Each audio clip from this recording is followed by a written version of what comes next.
Hello, hello, hello,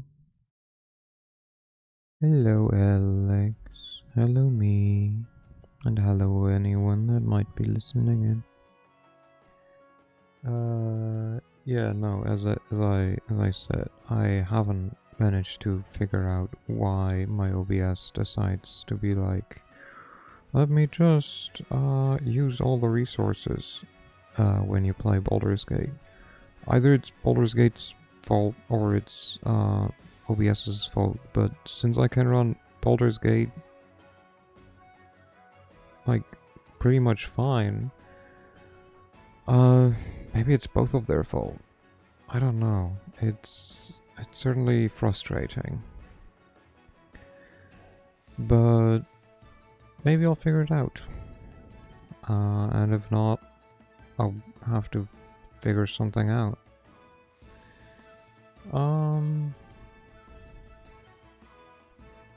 But yeah.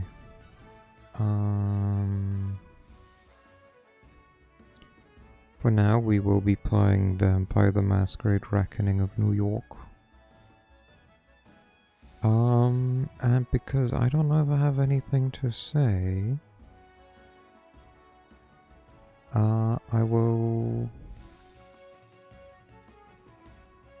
just switch to the scene, and then we keep going. Boom. Ba-boom. And we click continue.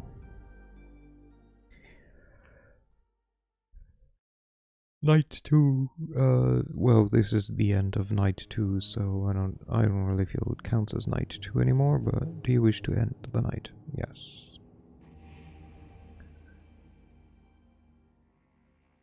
This is the lowest possible hunger, apparently, which we got an achievement for. Hooray, because we're sated.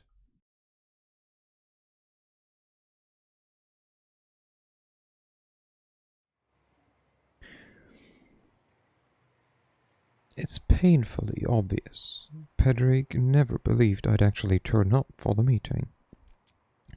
I catch him off guard in front of his haven. He leans against the door, absent-mindedly and yet anxiously spinning his ring while scanning his surroundings. In the seconds when he looks away, I creep up quietly and casually, relishing the oncoming surprise. Big lack of subtlety, that guy.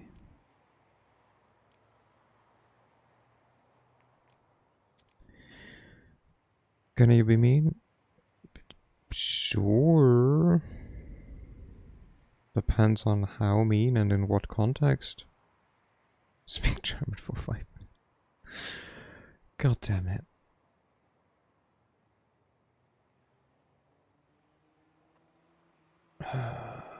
My god. 5-minute timer, here we go. 3, 2, 1 und los. Du weißt schon, dass du viel zu auffällig bist mit diesem Ring. Irgendjemand wird ihn dir früher oder später wegnehmen.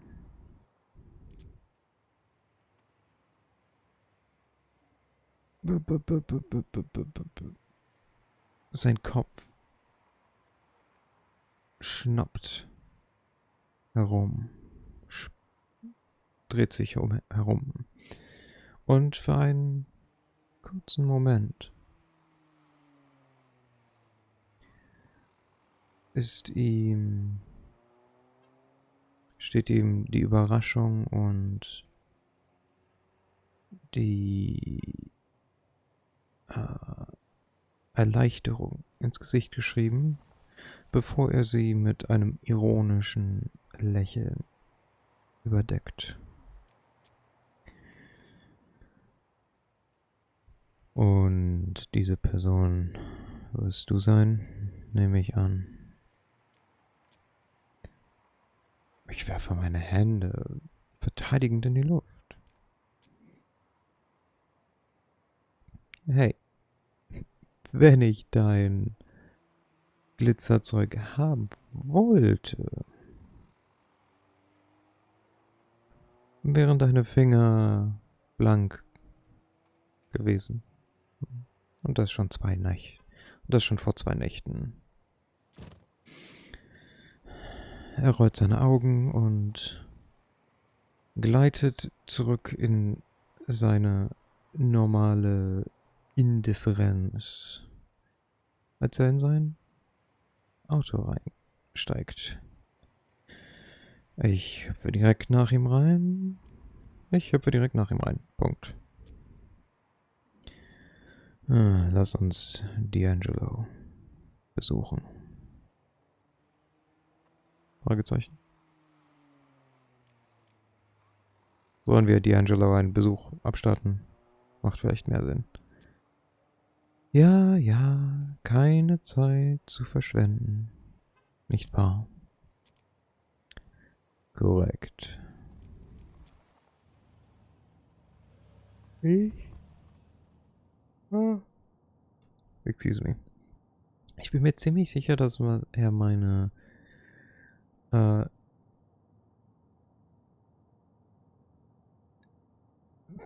schnappigen Bemerkungen mit Absicht ignoriert.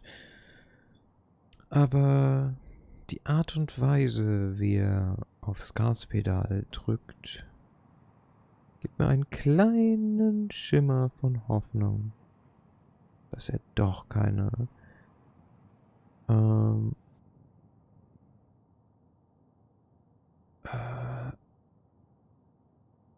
dass er doch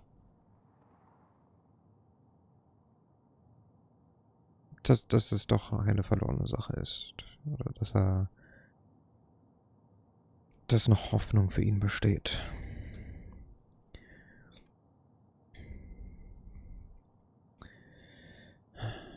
Wie auch immer, sein perfekt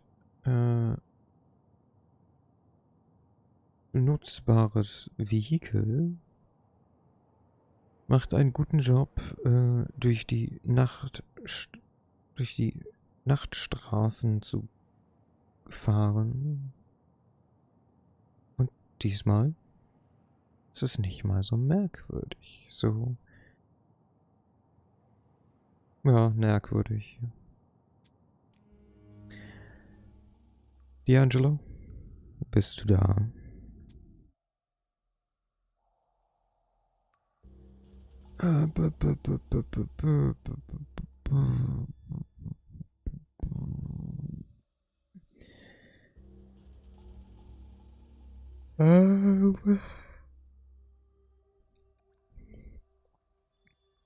Diese Schrottmühle, dieser Schweinestall, den er ein Büro nennt, sieht genauso aus, wie als ich ihn vor 2 Nächten verlassen habe. Abgesehen von ein paar neuen Stecknadeln in seiner Korkewand, wo er... Oh my god, thank you.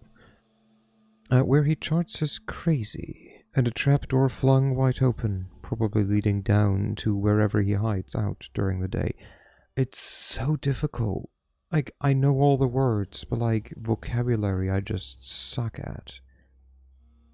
And I cannot even literally translate it a lot of times, because it just doesn't work. Maybe we should give it a minute. He won't keep us waiting too long. Yeah, I'm not doing that. Let's keep it a character. That's what makes the redeem fun. I know. And if I really minded it, like, I would just get rid of the redeem, but I guess it's a good, like, exercise in a way. Let's keep it in character. Hey, Mr. Detective. A damsel in distress desperately needs your help. And then there's me. Pedrick rolls his eyes, but to my disappointment, there's no comeback. D'Angelo squints at me as he emerges from beneath the floor, his lips moving silently, and I strain my ears to hear in. Shouldn't he be listening? Oh god, I gave him. They appear like shadows, the kind cast by the worn-out hopes and dreams of this wretched city. Dreams that could only be saved by none other than Gianni D'Angelo. Saved? That's a bit of a stretch, don't you think?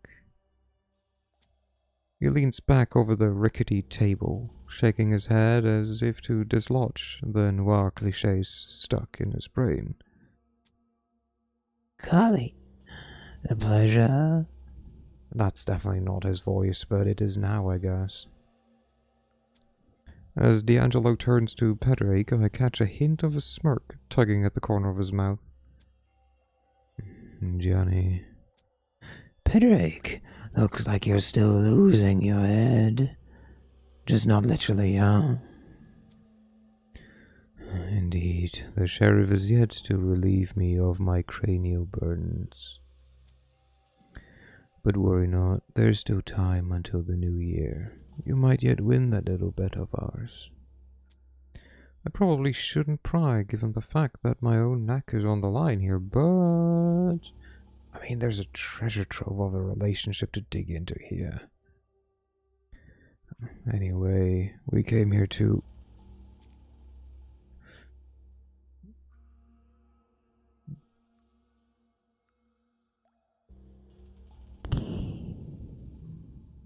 I feel the bet is quite obvious. There's more to their relationship. Nah, the corkboard's got an update. These makeshift corkboards are totally plastered with photos, clippings, texts, and maps all tied together with thin red lines. And unless my memory is shitty as a scrolls on speed, this crap wasn't there 2 nights ago. You know, I'd ask how you two freaks met, but all this red string spider webbing over your crazy map is just screaming for attention. Don't worry about it. Is that the thing you wanted to wrap up before getting the hell out of Dodge? What's it about? Power, corruption, all the usual suspects in the darkness suffocating this wretched city. I tune him out instantly as he gears for another long noir-esque spiel. It's a story as old as the streets, my friend, and it all started when... Please stop messing with my stuff. I reluctantly drop one of the many scattered pens and put my hands innocently in the air. I'd love to have a catch-up with you, Johnny, but we did have an agenda walking in here. A glimmer of light flickers in D'Angelo's shades as he turns towards me. I hate to break it to you, but if you're here for intel on Castle, you're out of luck. No new leads since we last talked. It concerns Castle, broadly speaking, although he's not exactly the crux of our conversation right now. Sweet lord. Eli Sunsarik? Where do we find him, Gianni? D'Angelo narrows his eyes, squinting at me suspiciously, and fiddles with his e-cig. The serpent? What's your angle? What are you after?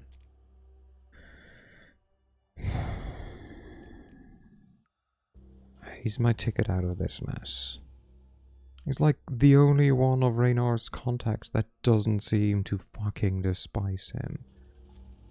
Since our the lead was a bust, he's my best shot at finding Reynar and shaking the camarilla of my bag. D'Angelo tilts his head like some curious, funky, ugly little rat. Damn. Heard through the grapevine you're marked for the job, but shit. Yeah, and I'd love to dish out all the dirty details, but I'm seriously pressed for time. So where the hell is Sansarik? Honestly, your guess is as good as mine. D'Angelo takes a long drag of his e-cig, as if he's really trying to savor the flavor. I wonder if he actually makes an effort to kickstart his taste buds, or if it's just part of his usual act. Sansaric and his serpents are gone from Harlem, and nobody really knows why. I've got theories, but they're just that, so... But you're just itching to tell me, right? I flash him a dazzling smile, but he just scowls in return. He takes one more drag to regain his noir composure. What was that old line? Water under the bridge? I give him a curious glance. His answer was just a touch too quick and out there, as if he suddenly got nervous. But D'Angelo speaks up before I can probe any further. Look, I'd be doing you dirty, throwing half-baked hens your way. Just check Sansaric's usual hangouts. We drink something. In the meantime, read this.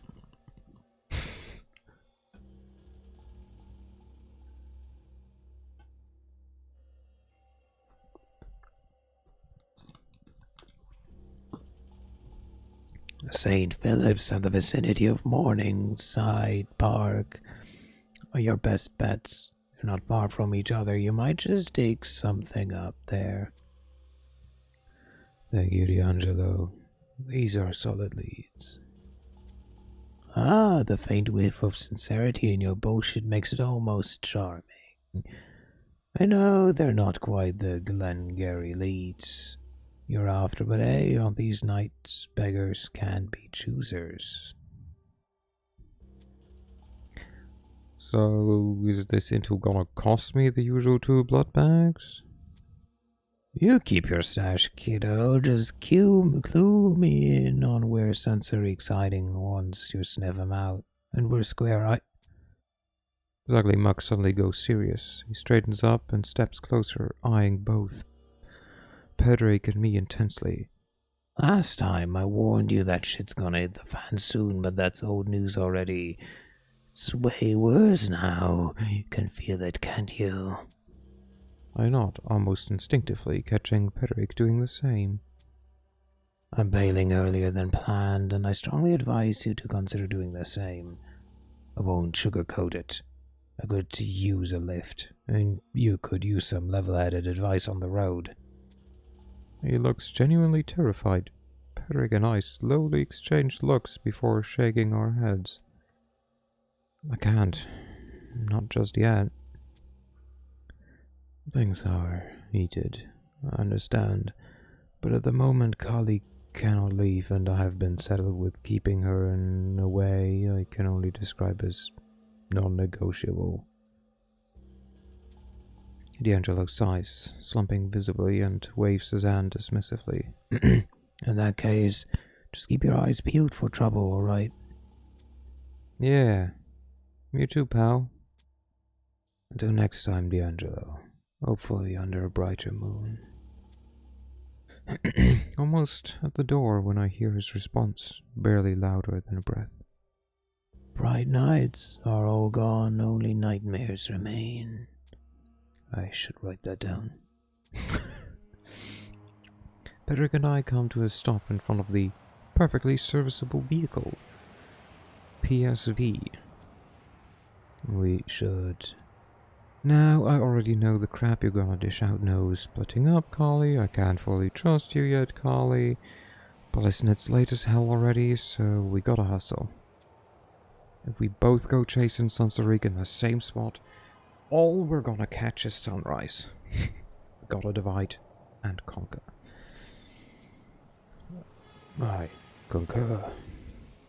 See, I knew you... Hold up. What do you mean you concur? A subtle smirk plays on the corner of his mouth before he reins it in.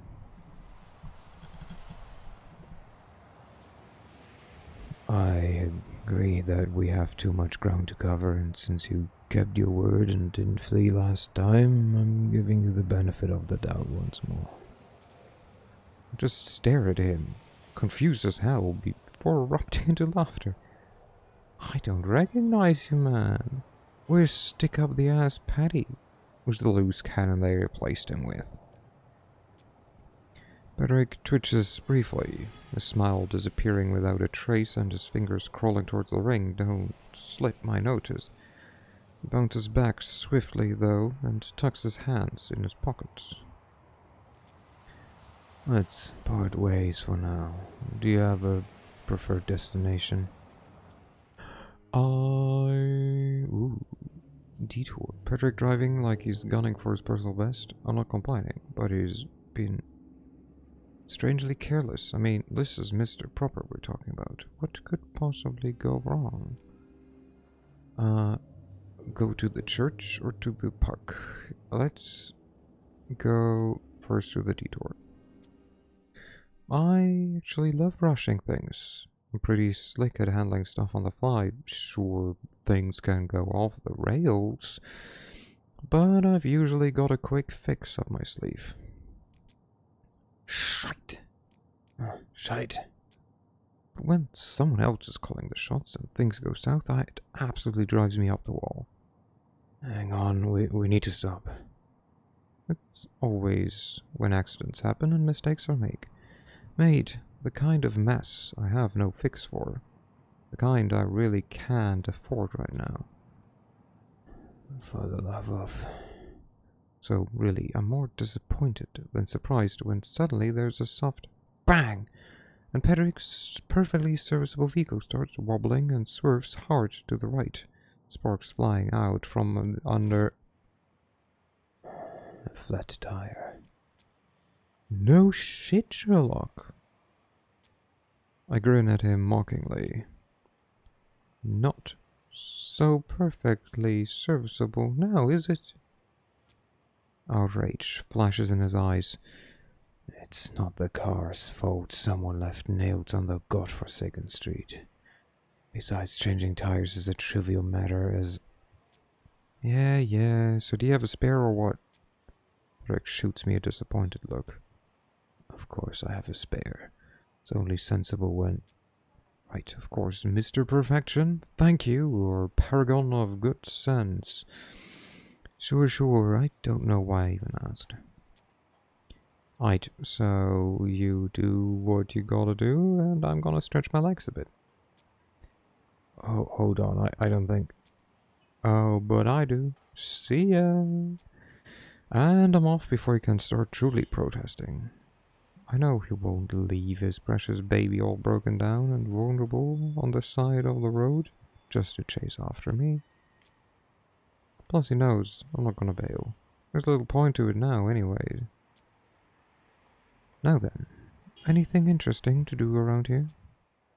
As it turns out, there is, although I suppose that depends on your idea of interesting.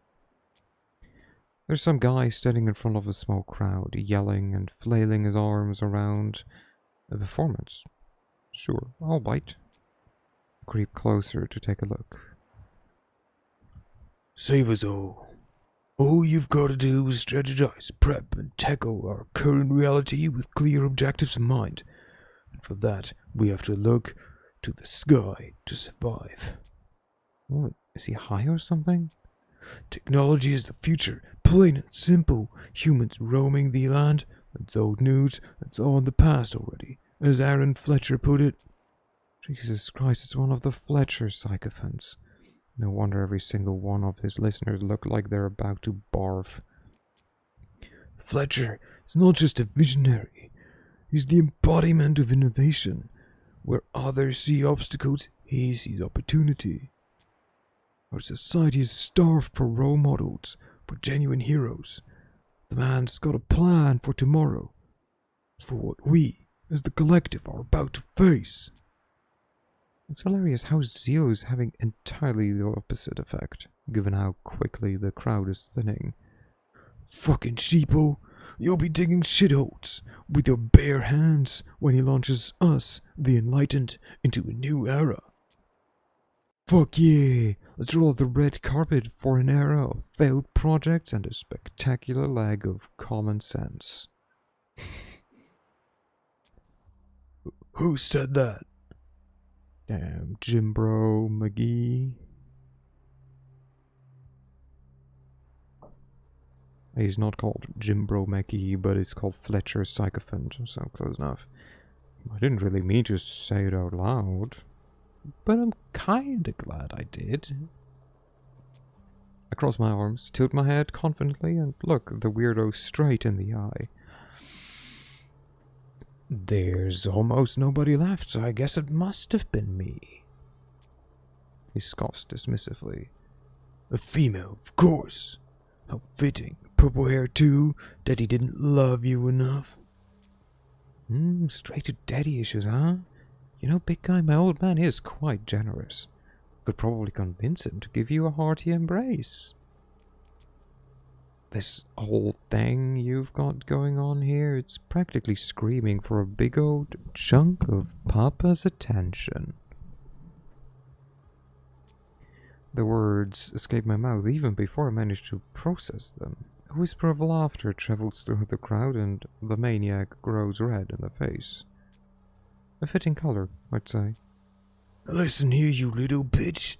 I came here to enlighten the blind masses to the genius of Aaron Fletcher, not to be disrespected by a... You didn't want to be disrespected, but you're out here, all hot and sweaty, eagerly blowing Fletcher's trumpet. My guy, you're a real knob, if you know what I mean.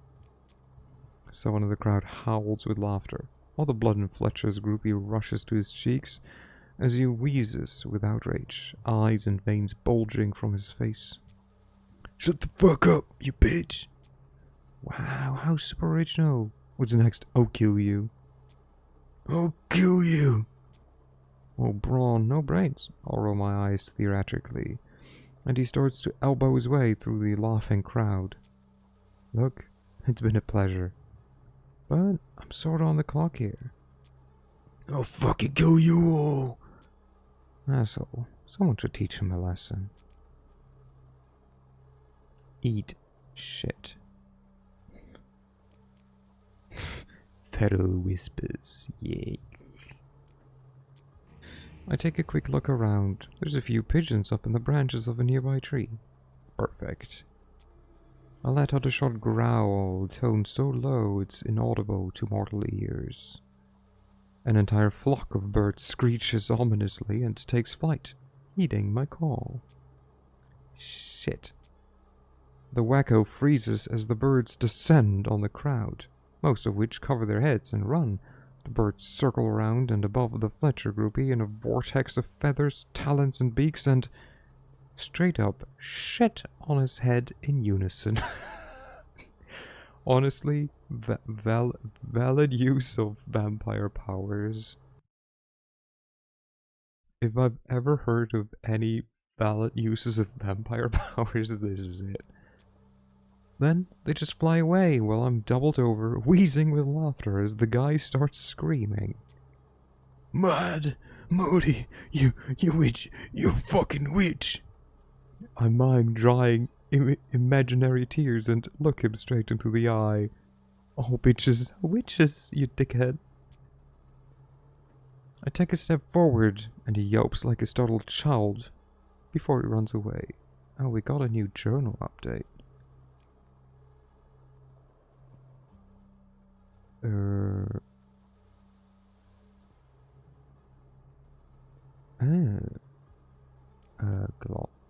Glossary? But I read all of these. What updated? Is it the journal that will update?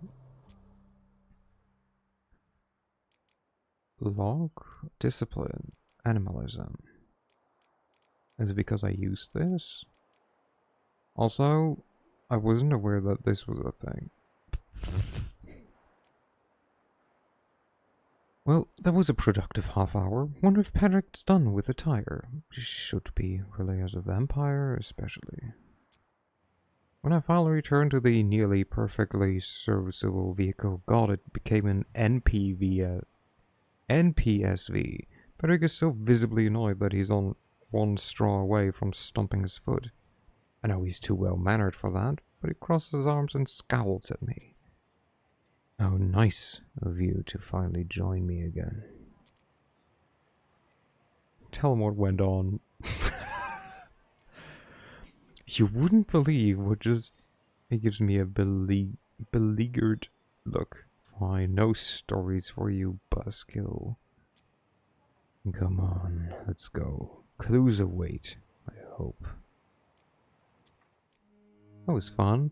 I wanna go to the church.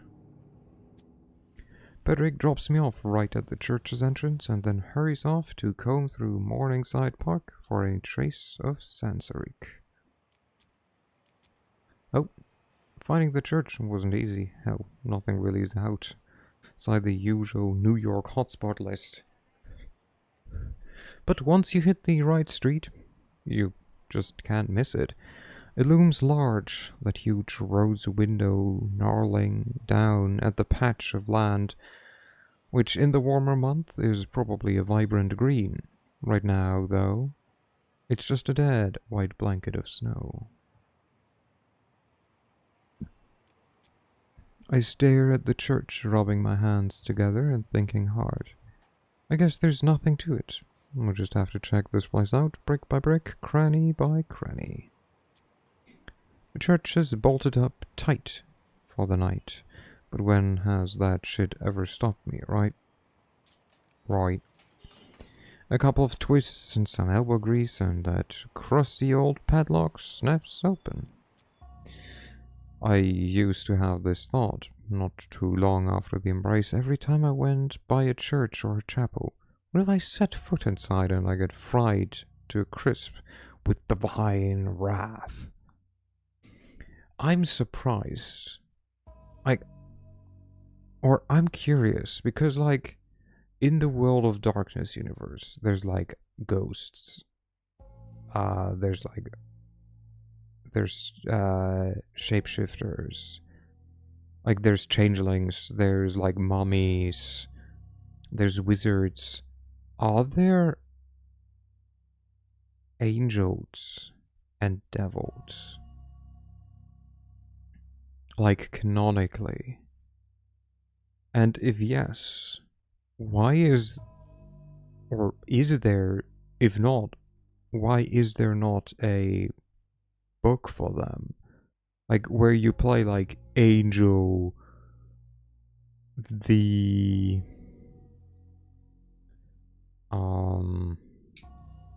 Judgment, right? Devil, the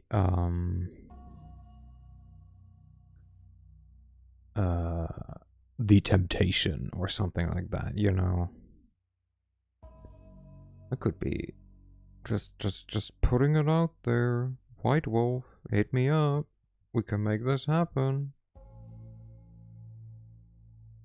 Wink wonk.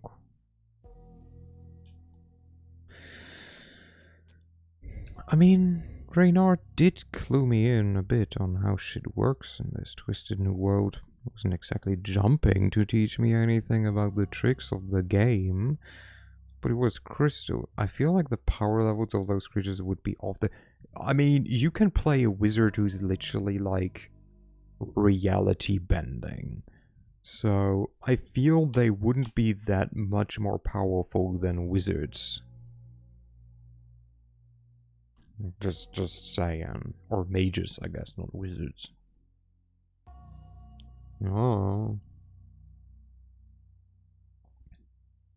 Also, I mean, the power levels already are, like, off the charts between, like, you know, you can be a hunter, which is just a human with, like, fancy equipment, and basically Batman training, and, like, a mummy, or, like, a specter, or, you know, a wizard, or a mage, you know? Like, the power levels are worlds different, so, I don't know, just saying, it could be something. But he was crystal clear that unless I got astronomically unlucky, garlic was nothing to worry about.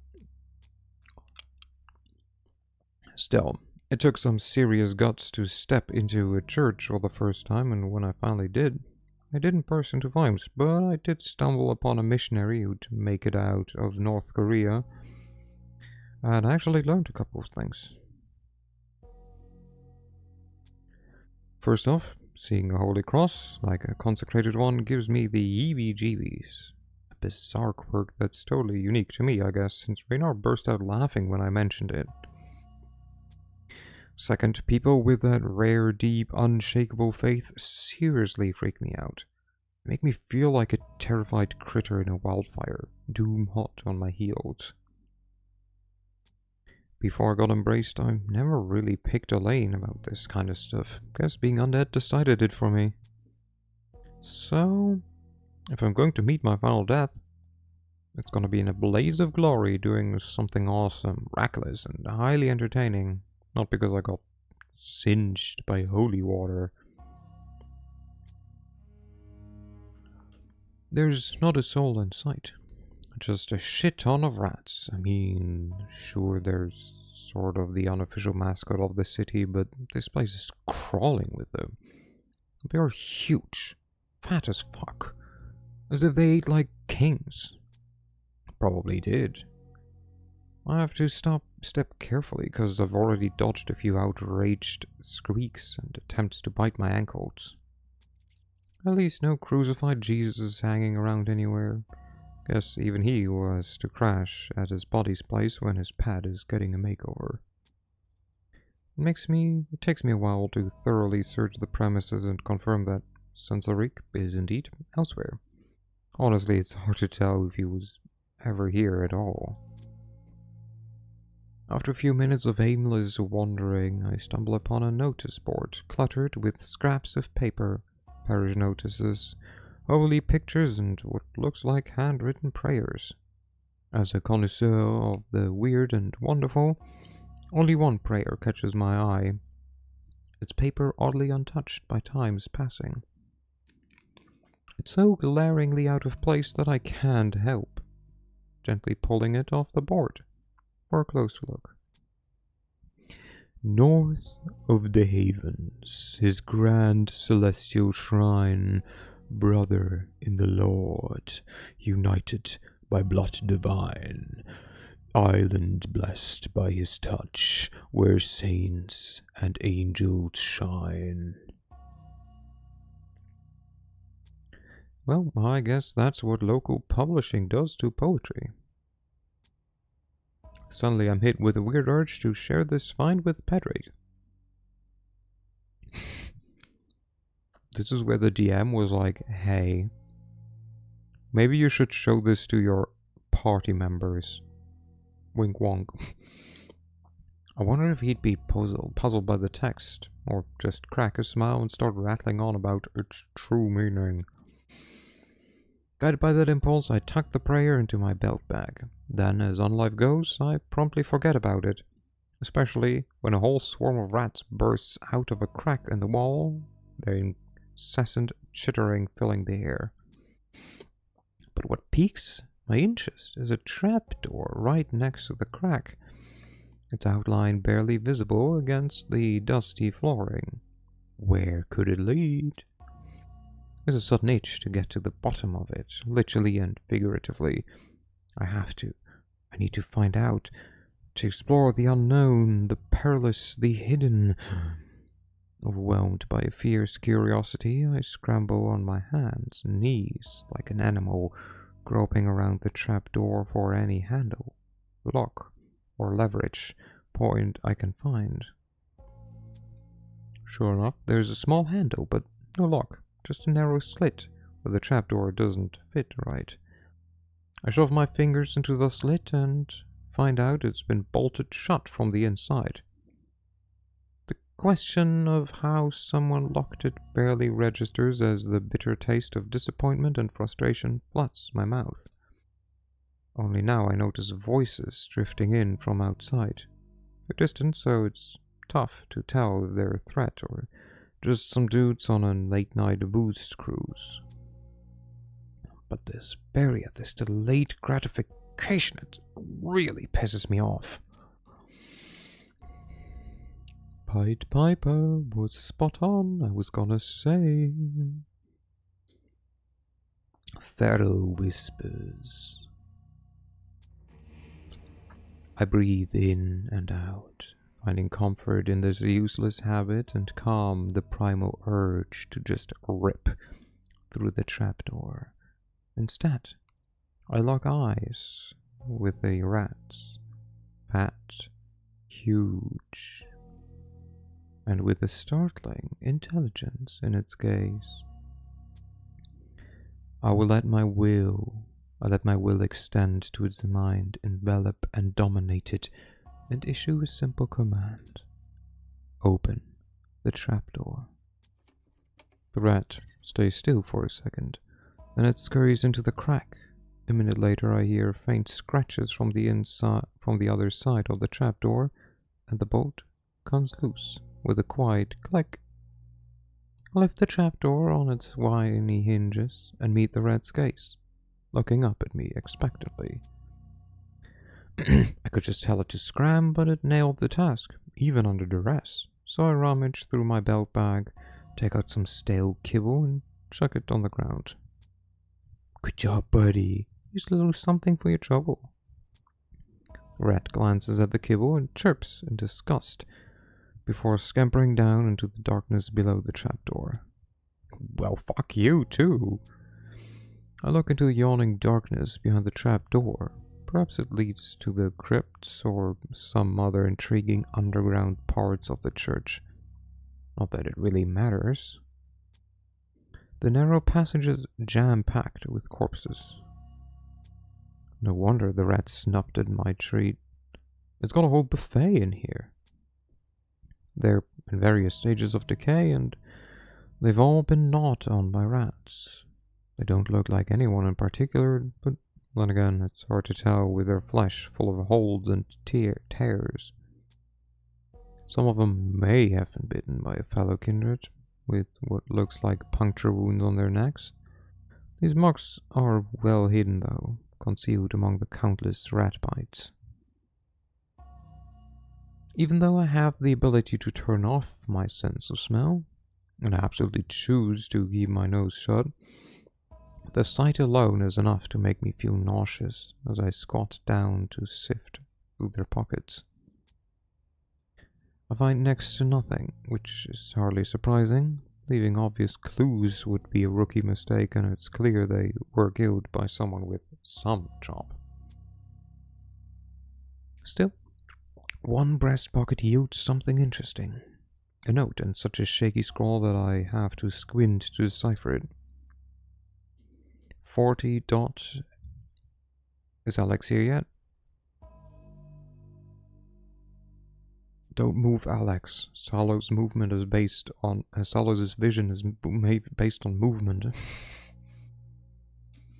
40.08006 degrees north. 73.8986 degrees west. 5 feet 10, black, yellow eyes, highly aggressive, exercise, extreme caution. Well, the description screams Sansariq, but what's the deal with these coordinates? But hello, Salo. Welcome in, welcome in. From a belt bag, I fish out a map. A map of New York's. Some genius in my coterie stashed in our RV's glove box. I forgot about the existence of Glar guards. As old as hell, but hey, coordinates don't change all that much. The numbers indicate a place near Rikers, called North Brother Island. Suddenly I recall that bizarre prayer from the notice board, and all the damn pieces of this puzzle slammed together. North of the heavens is grand celestial shrine, brother in the Lord, united by blood divine. Island blessed by his touch, where saints and angels shine. North, brother, island. Crafty little fuckers, those serpents. Looks like I found our lead. I pull myself easily out of the trapdoor and gently shut it to hide the bodies. Let someone else handle this mess. I leisurely approach the meeting spot just in time for Pedrick to pull over. And so I gracefully get into the car, closing the door behind me. Not gonna lie, I'm literally vibrating with excitement about my find, but I play it cool. So, many updates on your end. Sensoric wasn't chilling in the park, was he? No luck there. Unfortunately, it was a dead end. I noticed a slight twitch in his right eyebrow. Is he pissed about wasting time on nothing? Or is it about something else? How about you? Did you find anything in the church? Nah, not really. Unless Sensoric turned into a rat. Then yeah, there were tons of little Sensorics running around. Could you be more specific? Yeah, it was a real shit show down there. Someone dumped a whole bunch of bodies into the crypt. Found this note on them. On one of them. I figure he'll skim it while multitasking. But nope, Patrick immediately pulls over before he even touches the note. Safety first, huh? What a guy. I see. The description could be Sensoric. Truth be told, it fits half the city, but these coordinates are Greek to me. Hold on, let me grab the map. Save it, Mr. Safety First. I've already checked. They point to the Hudson. Looks like we're due for a river ride. He suddenly gets super tense, obsessively spinning his ring. I swear he'd been sweating bullets if our bodies still did that. What the hell, was he freaked out by running water or something? I remember there was a stray in the coterie at that issue, so... A stray is a gangrel. You're right. I mean, North Brother Island, or whatever it's called, didn't look too far off the coast on the map. Well, that seems to have eased him a bit. North Brother Island. I see, it's one of those little islands in the East River. It's close to the Hudson, but not quite there. Is there any way of confirming this lead before we commit to it?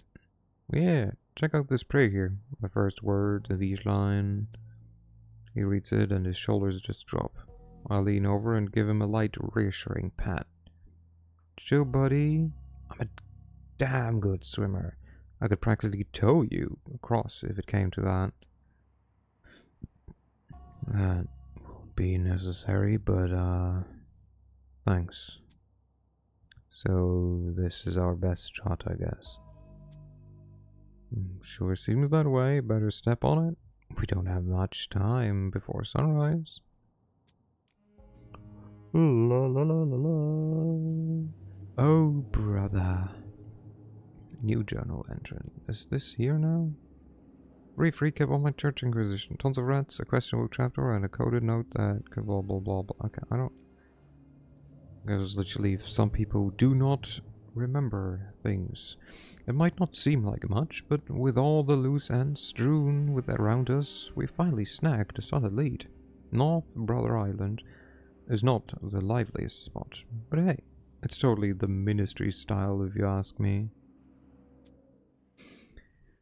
I used to be one of those kids who was always running around and stirring up some shit after school.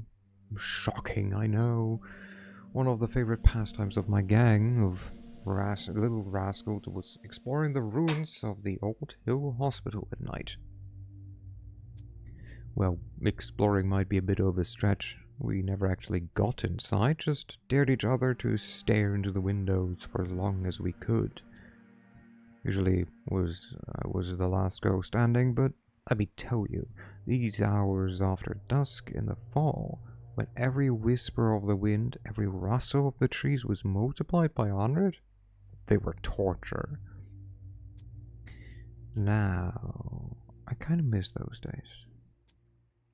So when Pedrick and I hit the wrecked pier of North Brother Island and see the derelict buildings nearby, I almost squeal with delight. Almost. The ambience is pretty much ruined by the shiny new ribs moored, RIBs moored along the pier. I don't know what RIBs are. Some of them have clearly been used in the last few hours, judging by the mud and melted snow on the seats. So, I watched a short, I think yesterday, of a comedian who, I think from Finland, who was like, what is the obsession of Americans with abbreviations, or like, you know, some abbreviations and like whatever. They're a lot of fun. Like, how and why do they assume that everyone knows what they are? Like, what is an RIB? Rear internal band. It's what I call my farts. Rear internal band. I don't fucking know. I mean, they are fun if you know them, but don't just use them with people. Don't just include them in games. We're still like 9 times telling that story. What? What do you mean? What? Who? Huh?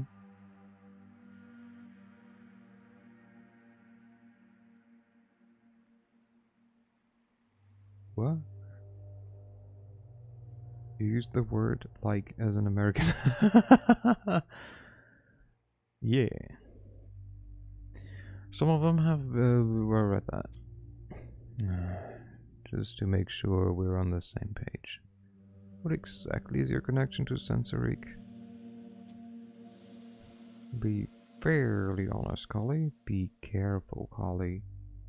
Be quiet, Collie. Let's be fairly honest, Collie. You know, he's been a good boy. So you know how I deal on the, let's call it the darker side of the web, right? It has come up, yes. Well, since Rick was technically Raynor's client, but I was the one handling all the sketchy stuff he requested. Never met the guy or anything. Everything always went through Raynor, but Sensorique is the only client I know by name.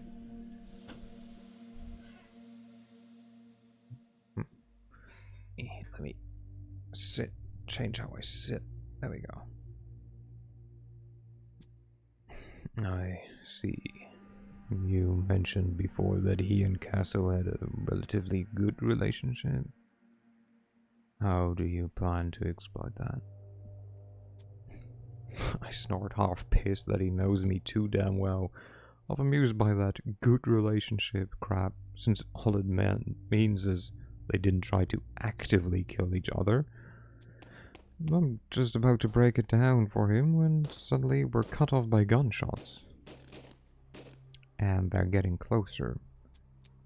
We duck down and observe as some guy comes tearing onto the pier, screaming his lungs out in terror. He's running backwards, tripping over every bump while desperately trying to shoot at something in the trees. Unaware of his clip has been empty for a while. He's decked out head to toe in urban warfare gear, reminiscent of the hunters I had the pleasure of meeting a few times lately. He hasn't noticed us yet, blinded by his delirious fear. Perfect moment to strike. Let's feed the hunter. Well, let's feed on the hunter, not let's feed the hunter. Nom nom nom. My footsteps are silent on the compacted snow as I sneak up on the guy, quieter than a ghost. In a flash, I knock the gun from his trembling hands. Before he even knows what hit him, his scream is choked by a soft, surprised moan as my fangs sink into his corded neck. I'm not picky when it comes to feeding, but fuck me, he tastes vile. High on adrenaline, muscles already burning with lactic acid from his panicked run. It's a weird feeling, the bliss of satiation, mixed with the disgusting taste of my meal. I drink enough and lay his body onto the ground, wiping my mouth off with a disgusted grimace. All done. Hunger decreased. Yay! I resist the urge to spit. Yeah, but shit, he was foul. He did look the type. Yes. If those were Sensorique's ministers who pushed his poor bastard to the edge, I'm not exactly eager to meet him myself. Pedrick nods, looking at the lifeless body. Makes no move to hide it, so I don't bother either. We share a quick glance before sneaking cautiously through the thicket towards the ruins looming over the bare trees. We tread carefully through the bushes, mindful of the crunch of the snow underfoot. Well, let's be honest, the distant gunshots would have covered the sound of a stampede. Although the shooting has died down in the last couple of minutes, and replaced by blood-curdling screams of torment, we stumble upon several corpses, and surprisingly a decapitated skeleton with scraps of decomposing flesh still clinging to it. The murder of crows feasting on the scene couldn't care less. To them, carrion's carrion.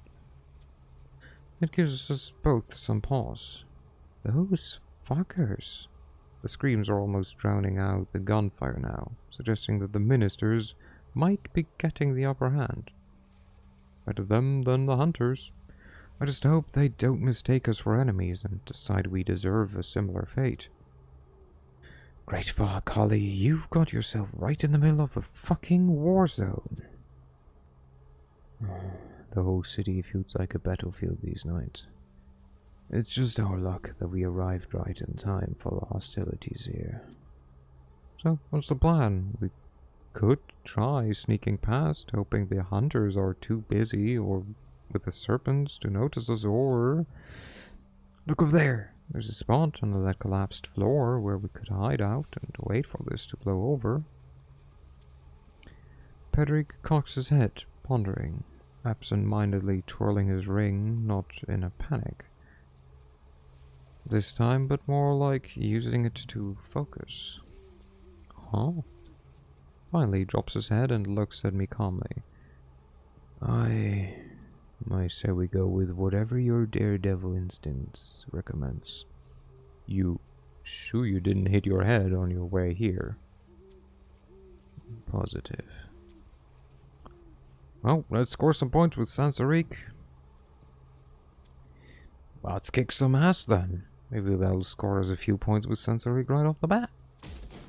Pedrick nods and follows me as I kick down the door and enter the ruined building, every sense heightened as my vitae surges in anticipation of a fight.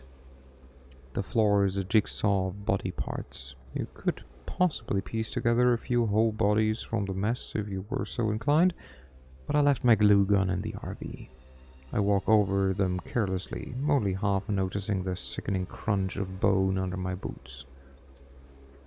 As we creep through the building, Pedrick suddenly stops and flashes 3 fingers at me. I press myself against the wall, turning in to the hunters in the next room. Pedrick slyly kicks a pebble to mimic footsteps. Fooled, 2 hunters burst out, shotguns at the ready, but with just a flick of his wrist, Pedrick has one hunter gunning down the other.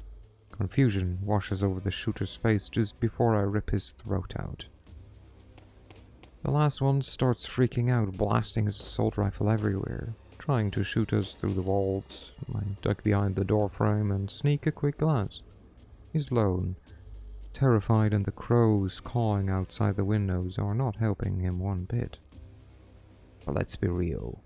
In this horror show, we are the monsters. Yes, let the crows feed on him. Nevermore. Let's commit a murder. I watch the murder of crows until one of them catches my eye. Kill. The winter night sky darkens as a whirlwind of black wings and sharp claws storms into the room, tearing, ripping everything unlucky enough to stand in its path. Although the man first tries to fight, blindly firing his gun at the deadly dance of feathers, the crows keep swarming him incessantly. A hive mind made flesh. The hunter tries to crawl towards the door, his body leaving a bloody smear on the crumbling concrete, but his progress soon halts. Crows pluck out his eyes like olives from a martini. The screams fade quickly, and soon so does the flurry of wings. The crows, having done their brutal duty, fly out of the window, leaving behind something that might once have been mortal. The clamor we caused inevitably draws more trouble. As we turn to leave, a bunch of hunters fleets in, weapons at the ready. We go back to back and switch places, throwing them off balance, but before we can lunge, we hear a loud ting, and the hunter's in front of the door looks like he's about to lose his head. And that's exactly what happens. His head is severed by a cut so clean that his body stands dumbly for a moment, before crumbling on the floor, on the ground. Behind stands a group of serpents, all decked out in leather and gold, and scary as fuck. For a split second the room goes deathly quiet, and then all hell breaks loose. Pedrick and I hardly need to intervene. The hunters and serpents clash with each other, gunshots echo, cries fill the air, and blood flows freely. It's all over in less than a minute. The kindred predictably emerge victorious, leaving one last victim unscathed. The silence that falls is so oppressive that it almost buzzes in my ear. I start to think I've gone deaf, but I see Pedrick checking his ears, and I relax a little, relieved that I'm not the only one so overwhelmed. The serpents don't move, don't speak, only look at us judgmentally, calculating. Lee, I guess. In this heavy silence filled only by the scent of blood, the sound of approaching footsteps echoes like thunder. The man who enters the room is barely my height, but he carries himself with the grandeur of a king, the ruthless ruler of his domain. Eli Sansarik, the most powerful snake himself. From the silence of his movements, it is instantly clear that his thunderous entrance was all for show, an intimidation, a warning. Magnanimously, he was giving the assailants a chance to flee in disgrace, or letting them scatter for a more interesting hunt, more likely. Hell, I'm not sure why Pedrick and I didn't just bolt. The last remaining hunter tries frantically to crawl away, but he collapses under Sansarik's steel-capped boot. That's when I realize why the serpent is walking so oddly. He's dragging a dead hunter impaled on the enormous claws protruding from his fingers. The body slides to the ground with a hollow thud. A kindred who seems to be his child, second in command, hands him a clean handkerchief, which he uses to wipe the blood of his hands, and then he promptly flings it onto the corpse. Standing over the whimpering hunter, he surveys the mortal with sheer disdain, then tilts his head to make direct eye contact with me. Given that you've been smeared with the blood of the cattle, am I right to assume that you are not part of their pathetic assault? Look at him. There's something to him, this youth pastor intensity, that prompts me to answer immediately, and recklessly. Please, I've had enough bullshit from their crew already. No, we're siblings in arms here. Let us not get ahead of ourselves. I toss him a sour glance, making me look uncool in front of the battle pastor. Sansarik's gaze locks onto me, unblinking, his posture rigid as a cobra's. His stare is so intense it almost makes me sweat. If I could sweat, that is, and if I weren't so damn used to pressure. I try to appear relaxed and confident when he lets out a short, sharp whistle. Instantly, two of his serpents lift the last hunter, propping his limp body into a standing position. But Sansarik doesn't spare him a glance. His eyes are fixed on me. He's been quite he's been a real annoyance, this one. With the rogue, quite the rogue, wouldn't you say? Of course you would. Why don't you teach him a lesson? It's clearly not a real question, and the only acceptable response is a dutiful yes, sir. A lingering kiss. I don't even know what that means. Love what you hate. Well, sure, sir. I'd spill your guts. God, that makes me interested in like what like love what you hate would do, because it's presence. Huh, interesting. Spill your guts. Guess you should have practiced your other vampire skills. Nah, I'm quite happy. I'm quite happy with this one. This is definitely the spread that I would go for. The perpetually spinning cogs in my head go into overdrive, looking for a way to impress Sansariq. What do I know about him? He'd relish a show of power, that's for sure, but in what flavor? Cruel? Formidable? I'm running out of time. I feel my excitement rising like the tide and the itch to do something dangerous. The vortex of bird poo. The vortex of bird poo. Indeed. Experience points well spent.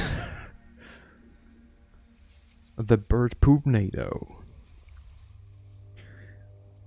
I feel my excitement rising like the tide, and the itch to do something dangerous and reckless returns with suffocating strength. But as the tension hangs thick in the air and I open my mouth to speak, I instantly realize I fucked up. What I'm about to do is not enough. Spill. The hunter's eyes are wide with horror. He starts spouting off like a terrified kid. His words jumbled and shaky, making it hard to catch anything but snippets among his whimpers. Mission. The island. He said one. He eventually dissolves into a mass of sobs. All he can do is wrap his arms around his knees and rock back and forth, tethering on the edge of That wasn't what I was promised. Sansariq clicks his tongue in disapproval, and despite myself, I wince at the sound. How unimaginative. Truly a child would come up with a better game. Well, I wasn't giving any others that I could do, beside no. What the fuck? His serpent eyes finally leave me, turning to the sad heap on the ground that used to be a proud hunter. He approaches the hunter slowly, lazily, and then, with both hands, lifts the mortal off the ground by the shoulders. I watch from the sidelines as Sansariq's bearing changes completely. Gone is the relentless intensity, the danger, the zeal. His eyes look soft and sweet. Then he locks them with the hunter's and murmurs something into his ears, gently, as if soothing a frightened animal. I watch with increasing surprise as the hunter melts into Sansariq's arms and embraces him, sobbing into the crook of his neck, and clawing desperately at his back as if trying to draw him closer. It looks intimate, reverent, an encounter with the most beloved divine. Sansariq carefully pulls away, ignoring the hunter's clinging hands, and fishes out a hand grenade from the hunter's gear. Return to your patron. Make him see the error of his ways. The hunter immediately gets up, feet unsteady, and limps away through the door and into the cold darkness. His gait is awkward and clearly uncomfortable because he doesn't, not even for a second, avert his worshipful eyes from Sansariq's face. Come. He struts towards the pier, his entourage obediently in tow. And of course, we're dragged along too, thanks to an overly persistent serpent who thinks shoving us is somehow necessary. It's not like we have a choice, right? With no more distractions, the path seems way shorter than I remember. I can see one of those RIBs bobbing on the East River in the distance. Must be that charmed hunter, off to ruin his boss's night. Now, Sansarik turns to Pedrick and me, sizing us up with an icy glare, but even though his tone regains that frightening intensity from before, now there's a hint of benevolence. You have the misfortune of catching me in a nasty mood, I'm afraid, but if you provide an acceptable explanation for trespassing on my turf, I might well let you go. Well, I flick a glance at Pedrick and catch a subtle nod out of the corner of my eye. Name's Carly, and this here's... Oh, I know who that is. The Baron Slepdog, the court's errand boy. I'm more interested in you. Gotta say, being in this kind of spotlight doesn't exactly boost my confidence. I'm Raynor Castle's child. I run with this coterie, and I know you've had business relations with him. I was actually the one who rushed the delivery of those trinkets you wanted. I didn't realize Sensoric's face could grow even more sour, but here we are. His lips curl down, he knits his eyebrows, and he glares at me like I just kicked his cat. But then, unexpectedly, he throws his head back and laughs. Loud, free, mocking laughter. It makes me lose my cool. The laughter abruptly stops, and he's back to staring at me coldly, unblinkingly, perfectly poised. I haven't heard from good old Ray in months, child. Whatever you think you procured for me went to someone else's hands. Both silent briefly, and then his serpent eyes narrow. Do you even know what exactly it was that you acquired for him? My silence is his answer. Not gonna lie, his words hit me hard, and I'm a little flustered. Raynor rarely deigned to share his plans with me, but it wasn't like he made a habit of lying straight to my face. Why would he hide it all from me, specifically? As Sensorik makes yet another disparaging sound at me, Pedrick clears his throat and shifts the set-eyed, scalding focus onto himself. Would you mind telling us about your last dealings with Castle? Any information could help. I roll my eyes at his stiff and obvious attempt at wheeling info out of Sensorik, but he only smirks, then sighs, as if thinking about Raynor brought him great anguish. Which admittedly it might have. Nobody really thinks about Raynor unless they absolutely have to, and by that time it's usually too late. I don't mind, though I must say that brat truly was insufferable, fixated on the antediluvians like a child obsessed with a new toy. I'm staring at him, totally lost. Antediluvians? That's a first. What did Raynor even want with the antediluvians? And why did he go asking the ministry? As if reading my mind, Sensorik tosses me a sharp look and continues. How we came to learn that my clan, me in particular, holds knowledge of our most ancient ancestors is a mystery to me. But seek me out he did, asking numerous questions about ancestry, power, and blood. I jump a little when he waves his hand dismissively after such a long period of standing still. Let me be perfectly clear. The history of Clan Revnos was never of interest to me, and had a little desire to discuss it. Neither had Reynard up until a few months ago. What prompted his interest in these topics? I haven't the slightest. But I bet the promise of profit was his primary motivation.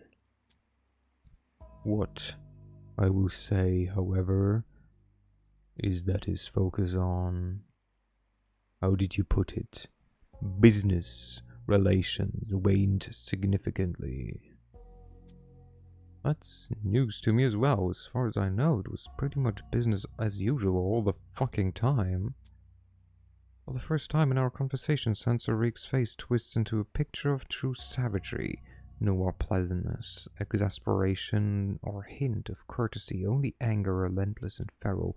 Reynard Castle has been slipping in his promises, oh child of his.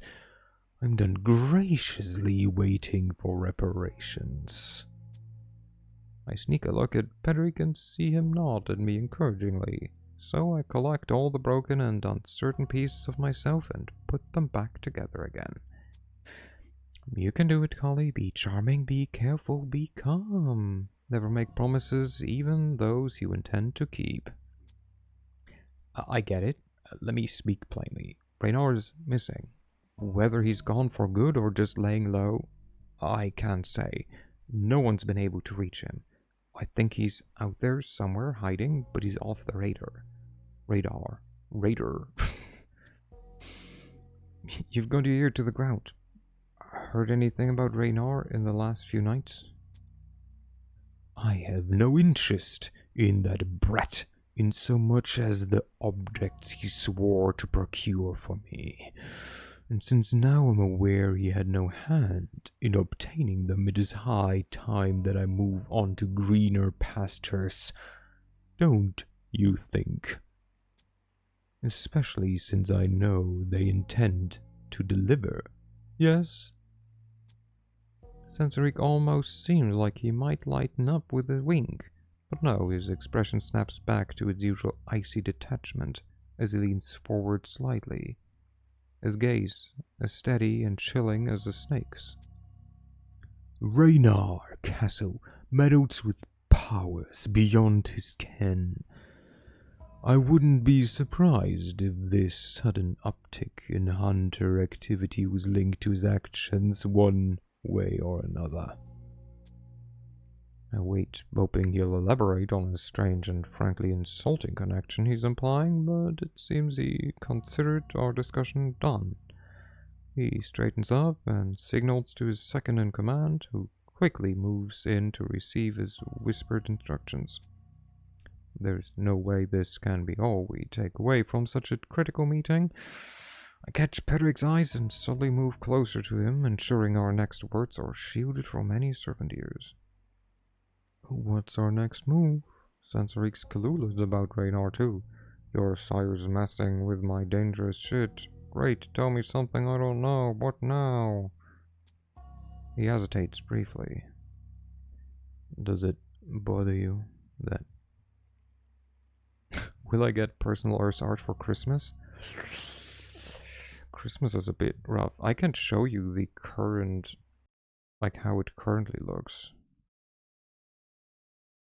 Let me show you what the current, mind, it's been a bit since I last worked on it because work has been kind of shitty. Last time I updated any of it was, to be fair, November 24th. It was almost a month ago. I'm trying to do good. So I ask an art friend.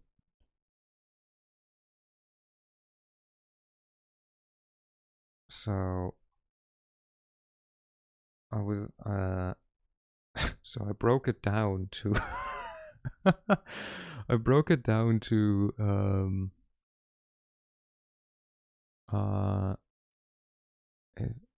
if you open this, can you? Yeah. So I broke it down to like basic forms. This is the current this is the current state of your art. So, you know, I worked on it. I sure did. This one here was the step before it. So, you know, um, I plan to probably sit down with my friend at some point and have her help me make sense of how to body, because I'm not an artist, as might be obvious from these. But you will get your art. I just cannot say when. I can see if I can make progress over the next days, but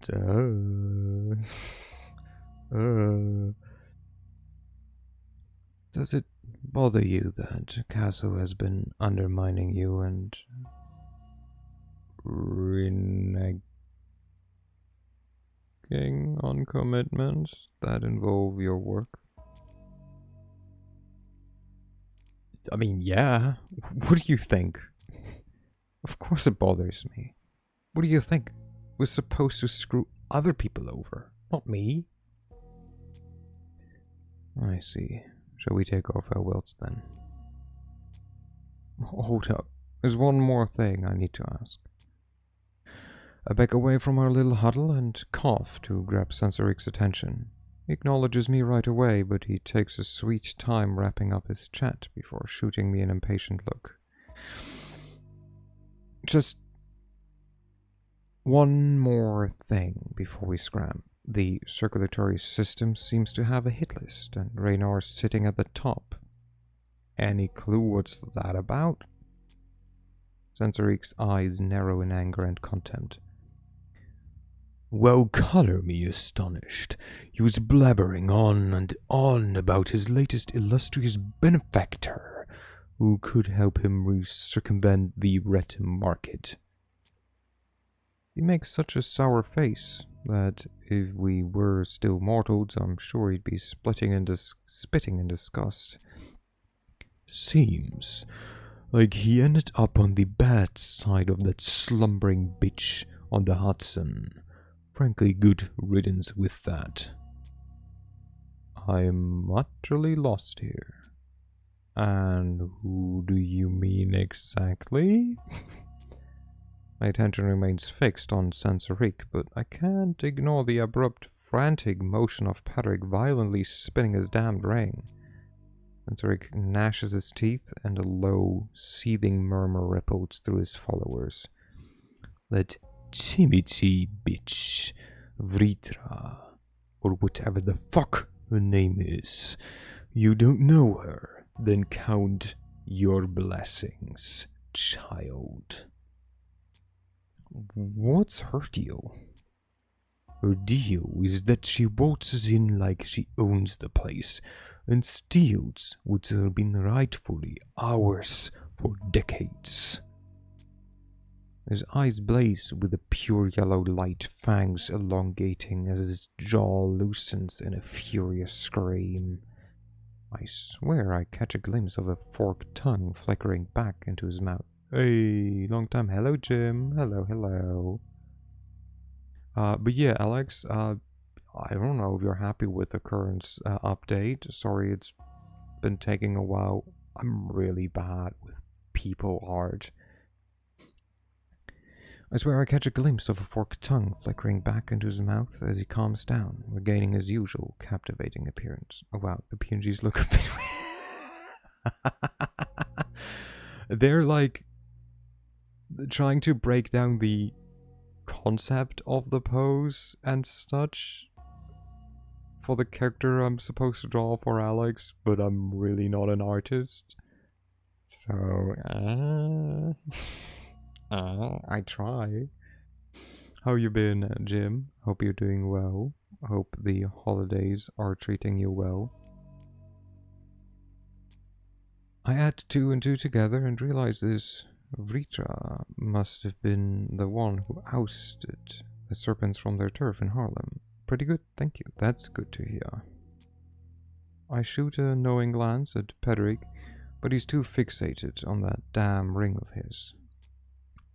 So I decide to press Sensoric a bit harder. I wonder what kind of relationship Raynor has with his Ritra. Do you think... I do not think about her child Raynar, nor do I wish to start. My time is precious, we're done here. So much more pressing. Sensoric fully turns his back to me, conferring with some of his servants. I strain my ears to hear their whispers, not even out of need to hear what they're saying, but more out of sheer curiosity. But Pedrick gently tugs on my sleeve. I think our meeting has concluded. We should leave before Sensoric himself drives us off his turf. 1 second.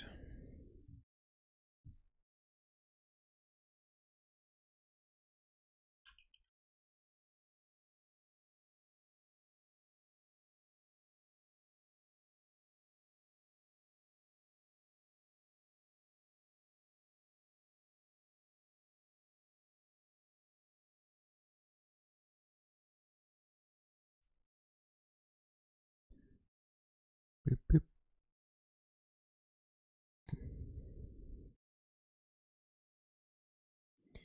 One second. One second longer.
Big butts that do not lie. True. Anyways, we go back to reading. Fuck us. We're clueless. Oh, that was a fucking waste of time. Well, at least we confirmed that Sensorix has nothing to do with Kazol's disappearance.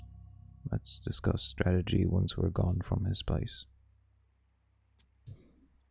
Also, this here tells us there's like, we're on this night, there's 5 more nights, I guess. I nod, clear my throat loudly, and speak without waiting for Sensorique to face me. Thanks for not throwing us out on our asses sooner, Sensorique, and for the info too. Well, get out of here now. Oh, very packed week, I see. This one, yeah. Sir will BRB. Stromic has initiated the process of making noises. Oh no! I hope it's the good noises and not the bad ones. If it's the good ones, get some good food. If it's the bad ones, go greet the porcelain god from me. I spin on my heel, but his stare halts me dead in my tracks. You should leave the city, child. Looking for that sire of yours will yield nothing but death and ruin. And if your leaving means that Brett digs himself deeper into his own shit.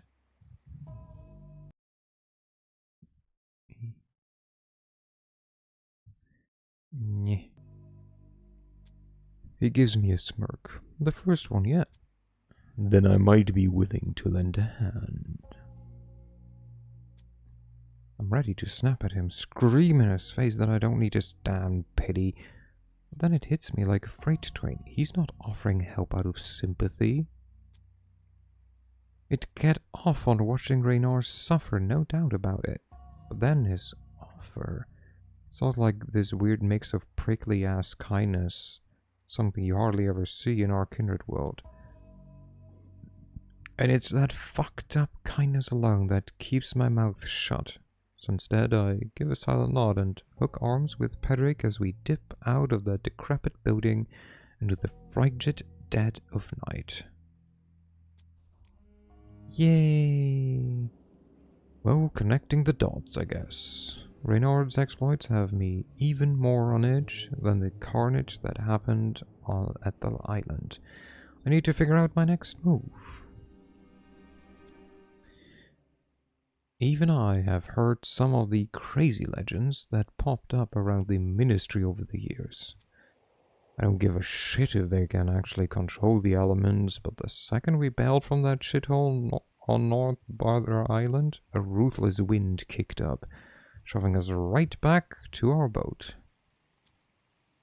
It was like Mother Nature screaming at us to get the hell out, to run, ditch this cursed dump before it sucked us dry. So yeah, we totally bailed. We zoomed across the East River and only chilled when that wicked wind finally took a break from breathing down our necks. That's when it dives into the icy Hudson, stirring up wild waves. As we are talking on this pier, the thunderous crash of the water drowns our voices, all fierce and intense, like it's slurping up our words and bashing them away. Let's recapitulate first. Jessica Wainwright says Raynar castles are now #1 on the circulatory system's hit list. Pedrick isn't the type to make big gestures when he talks. He usually just spins his ring or shoves his hand deep in his pockets, but this time he's putting on a bit of a show, ticking off imaginary bullet points on his fingers.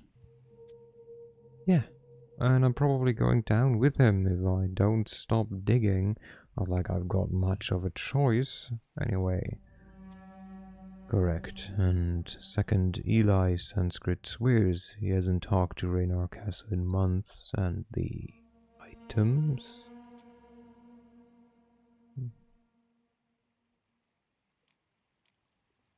Kinda sure it's a secret. Let's just go kinda. Usually it's juicy tidbits I find online, but yeah, let's go with items.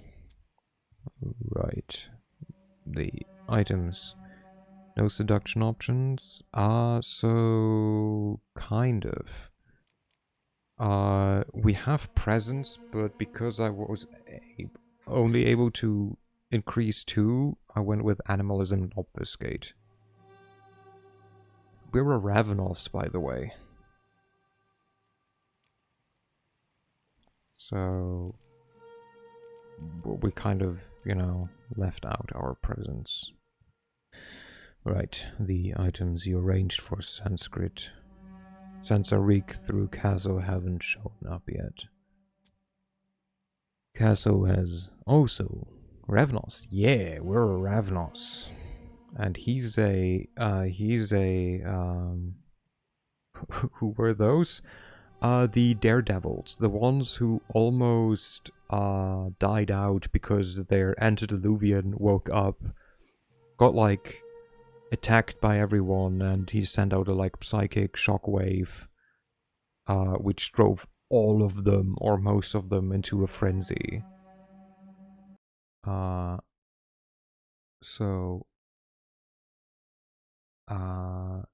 there's now barely any Ravnos left.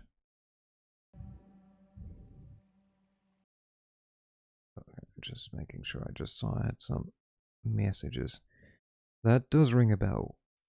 Caitiff? Yeah, he's a caitiff. He's one of those weird clanless ones.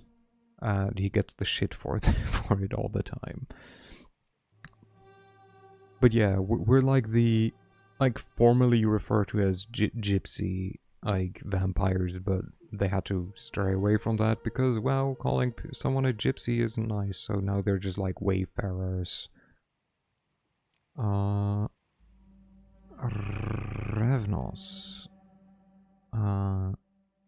Like daredevils, ravens, the haunted.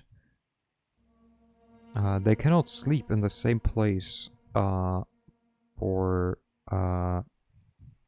a week. They have to be like 2 miles or something between their sleeping spots every night. Because they're always on the road. Or supposed to be, at least.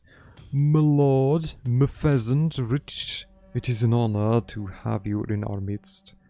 13 months. Now, that's an actual year, because that is the start of your 13th month. Welcome, thank you very much. Thank you, thank you. I hope you had a lovely... Oh, it's like early for you, isn't it? Like, quite early?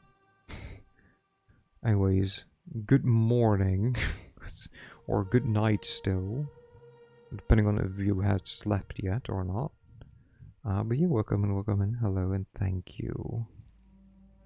It's almost 6 AM. Yeah, I knew there was like a time difference towards, but I wasn't sure how far.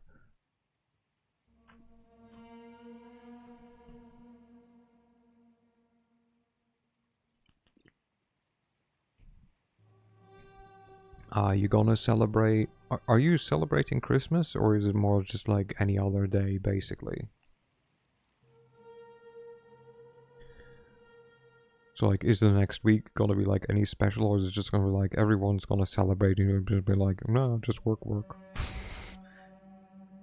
Casso has also developed a rather intense, almost obsessive interest in the antediluvians, but his reasons and objectives are still a mystery. I just quietly nod along. Reynard Castle has been MIA for the past few nights, despite having meetings lined up. If Christmas is sleeping in bed, then yes. I mean, you know, for some it is. It certainly is like a day where you can usually, or at least... So for us, Christmas Eve is the day where you celebrate, and it's in the evening. And then Christmas Day is like usually when we get together again to eat more. But like usually you can sleep a bit longer, so that's nice.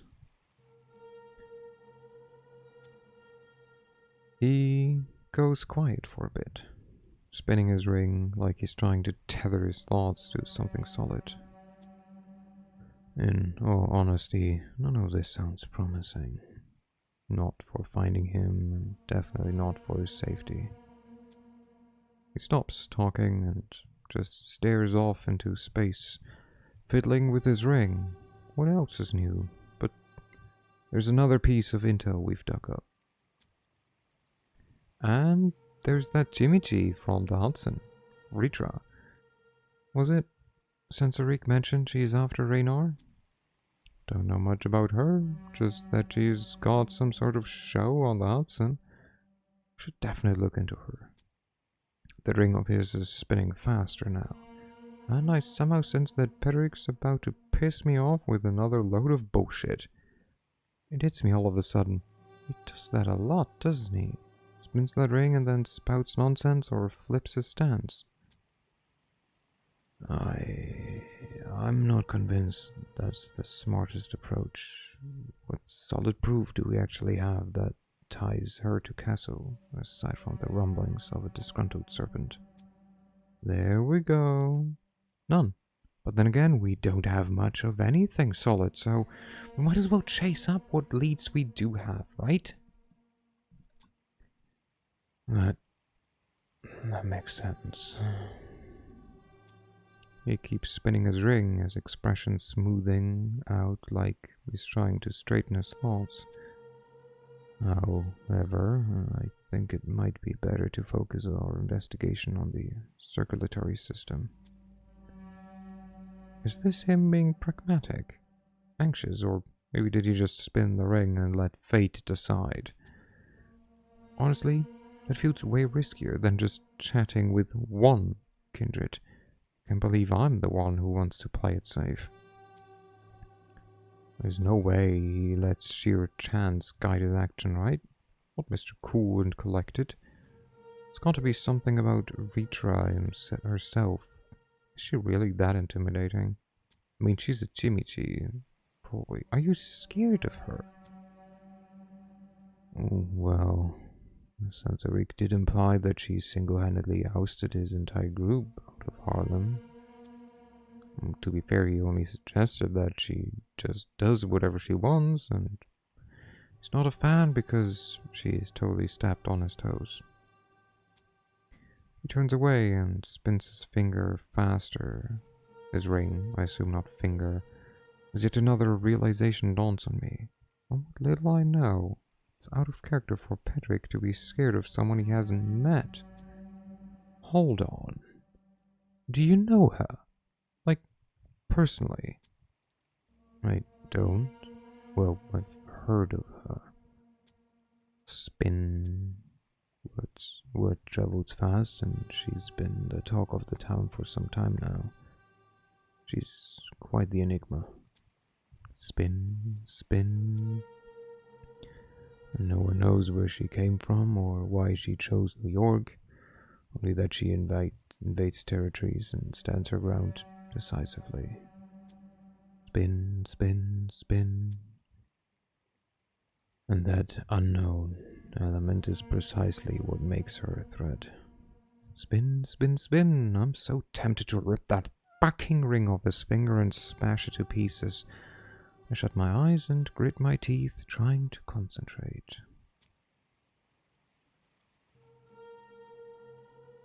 Ooh.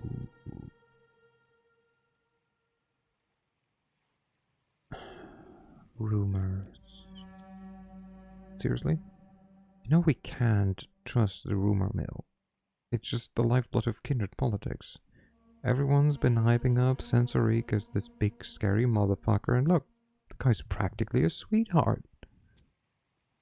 Maybe we just caught him at an opportune moment. Exactly. We might just catch Vitra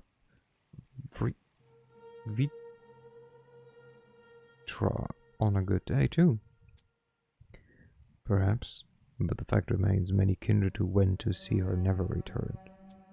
And the same can be said about the sheriff. I don't get why you're all weird about looking into Vitra, especially since you've never even met her. Or so you claim. The div. He stops spinning his ring and grips it tightly. His knuckles turn a shade paler.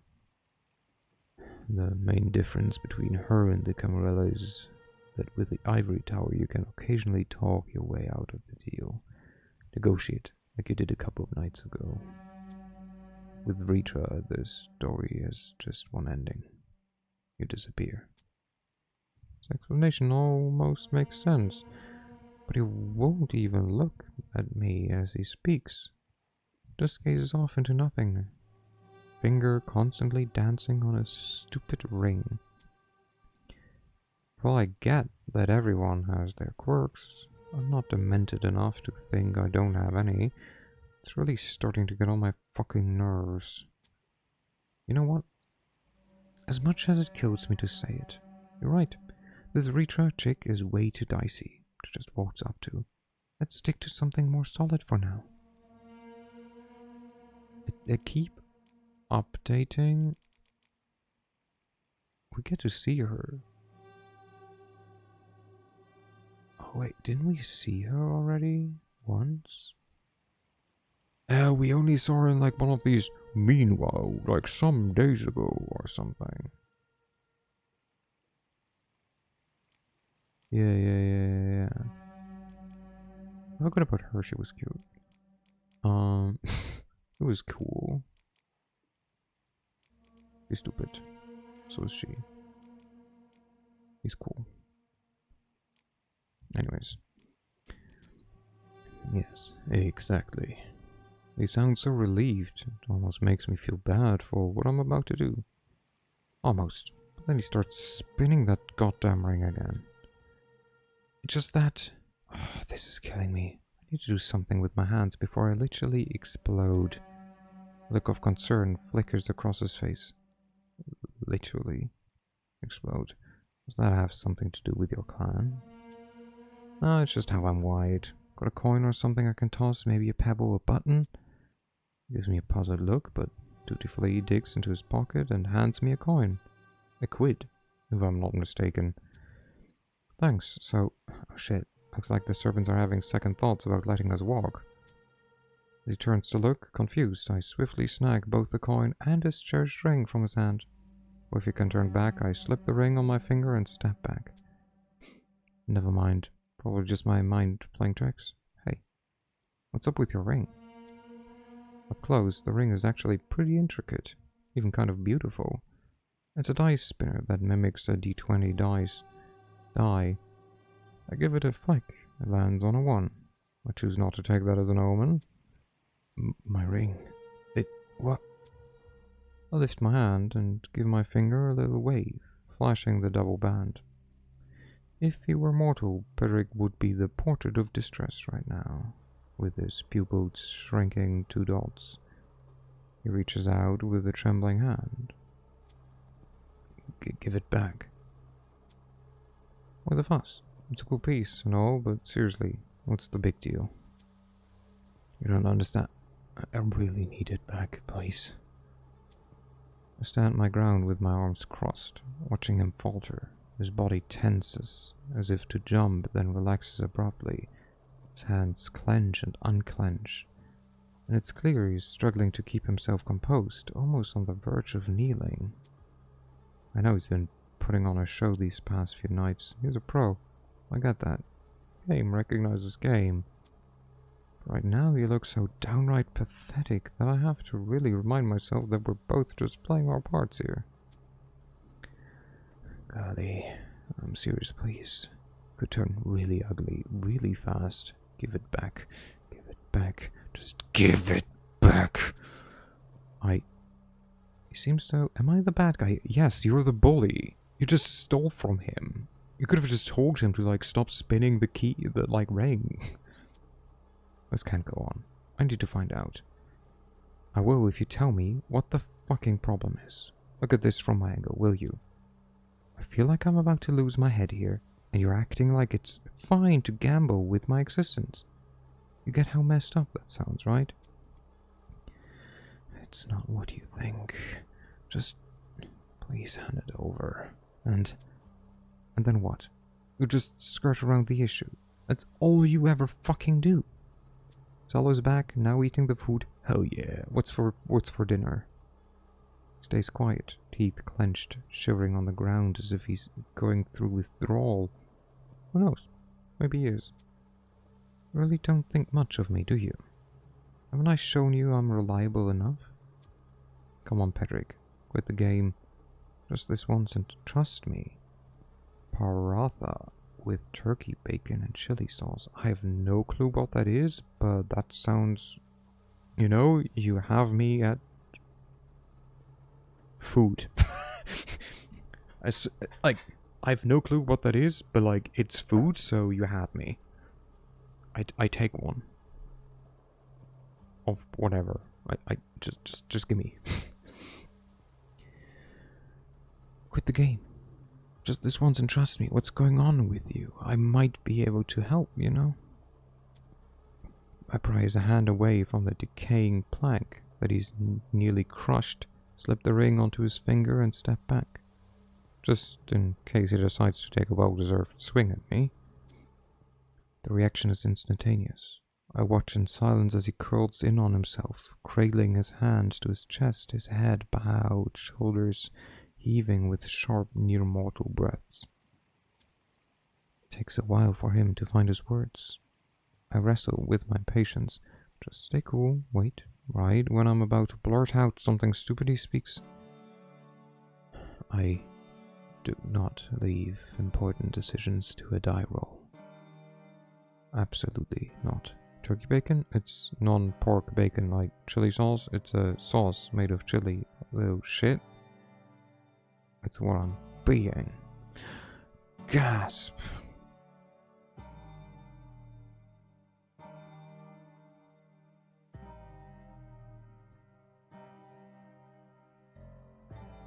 I'm shocked. Absolutely not. You're right. It would be monumentally foolish. He lifts his gaze from the ring and looks at me with a piercing clarity. E. We replace the whole hey with an E.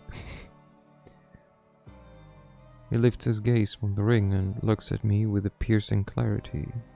I plop down next to him, nodding at him to go on. This ring, I consider it my lifeline. It keeps me from drowning in the relentless flood of voices inside my head. He's a Melcav K2. I mean, I kind of assumed as much. Most likely. It doesn't shut them up entirely, but it dampens them, makes them manageable, subdued. What a twist, right? The dude who like goes into a trance to spin his ring and has like complete 180s of like trust and like whatnot is potentially a Melcav like cative. What? Wait a minute. Is that why you've been so obsessed about inner voices and that Duskborn Sana? Yes, I'm searching for a more lasting solution, or for some clarity at least. Clarity on what? On what these voices actually represent. Solo's been an idiot. More news. At 10, you saw Dad's chili sauce. Mega chili. You don't know? I know. I've known these voices as long as I can remember. I understand why they grew stronger after my embrace. But I also know they're not like what others experience. I thought I should 1v1 it, but I don't know. Is it proper chili sauce? Oh no. Oh, fuck. You take care, Solo. Proper chili sauce can be really mean, yeah. Patrick, I'm so lost. What others are you talking about? Falls silent for a hot minute, the ring on his finger twitching incessantly. It's a truly irritating sight. I should probably look away before I'm tempted to yank it off again. I'm Malkavian, Kali. The whole cative act is just a facade. He is just a proper Malkavian. Okay, never mind. He's not even a he's not even a cative. He's just straight up Malkavian. Okay. And he's... Oh no, he's strong enough Malkavian where he's like getting close to like... Where he probably hears like the whole hive mind. Oh no, poor baby. Poor emo boy. Okay, and I love how she's like, okay, anyways. His gaze, filled with suspicion, narrows on me. You don't seem terribly shocked. I mean, what are we if not the secrets we keep? Kali isn't even my real name, you know? I love how she's like, yeah, okay, anyways. With the big reveal. Which... I not trying to like put myself like, oh, this is like an amazing alright way of like doing it, but like that's how I react when someone like, you know, comes out towards me. I was like, hey, I'm this and this, or like, hey, that, like, I go like, okay, cool. Anything changes? Like, am I now supposed to call you something else? Like, do you have other preferences else? I mean, you're still the same person I know and talk to, so, And I love how she's like, yeah, so like, okay, you're Malkavian. And,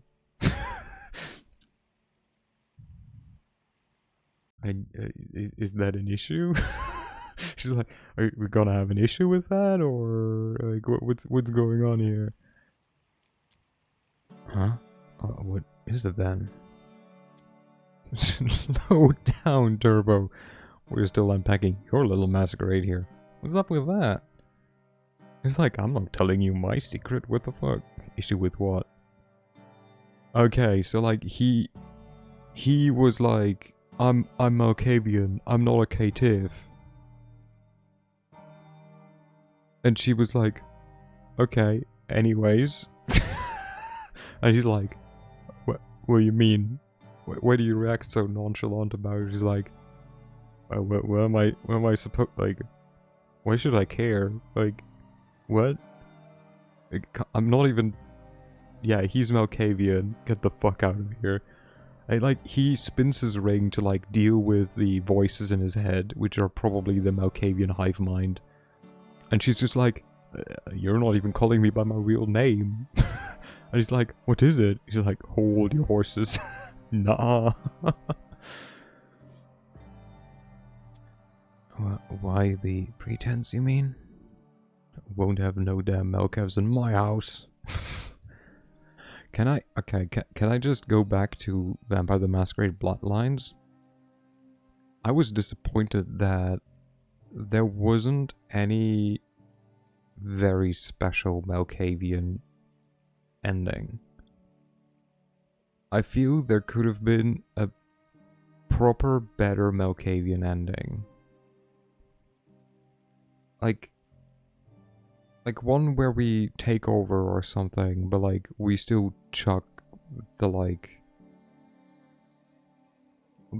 sarcophagus away, or like one where we give the prince the fucking key, but we walk out laughing maniacally or something. Yeah, but like, thing is, the joke/Easter egg isn't even always triggered. I didn't even get it in the ending. I had to look it up.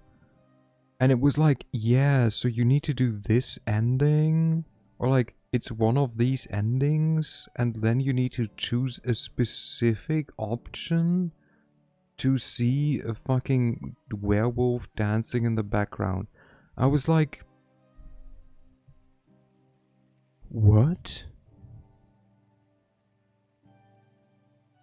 I mean, that's funny and all, but like, huh? It felt a bit, like, underwhelming, to say the least. Like, I was kind of, like, expecting more, because you have the disappointing thing was the music. I don't remember any of the music. But like, in my opinion, like, because they have the moment where like the TV, I'm not actually I don't even know if there was a special one, honestly. Hello, Big Gun. But like, you know, you have the moment with the TV reporter who like directly addresses you. You have the voices that like talk. You have the kind of special. Oh, it's a Caribbean party tune, okay. You have the special dialogue options. You have the dialogue options, especially with a cab driver. And then the ending is not where they just give you the like, okay, you know that you shouldn't open the sarcophagus ending. It's, I don't know, it felt underwhelming a bit. It's still a great game. Just kind of like, come on, like, could have been an ending, you know? Could have been more special. Why the pretense, you mean? Yeah, that.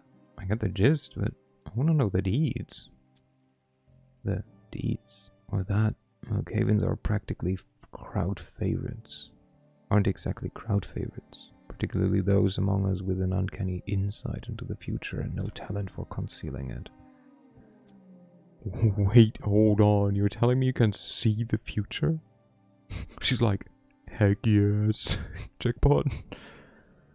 No, nothing so extravagant. I get feelings, hunches, occasional whispers offering me a glimpse of what might be. Sounds pretty nifty to me.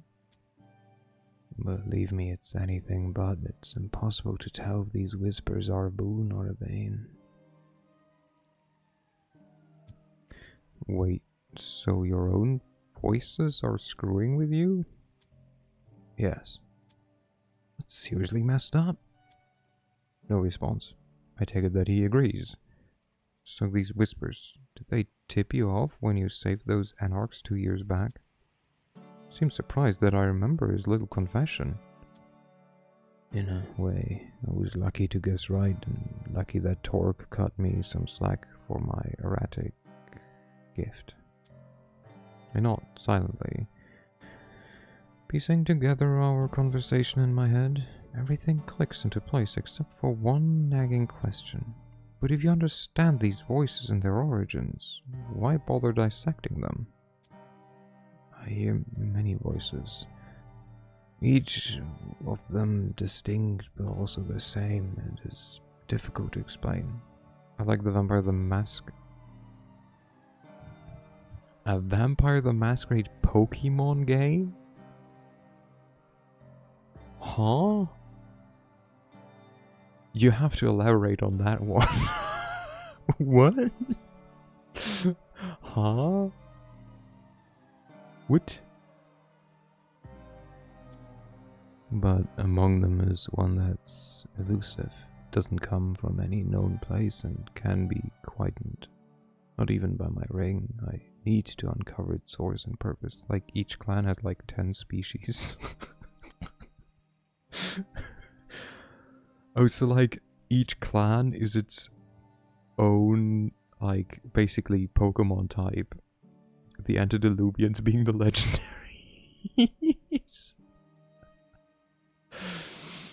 Oh my god. Alright.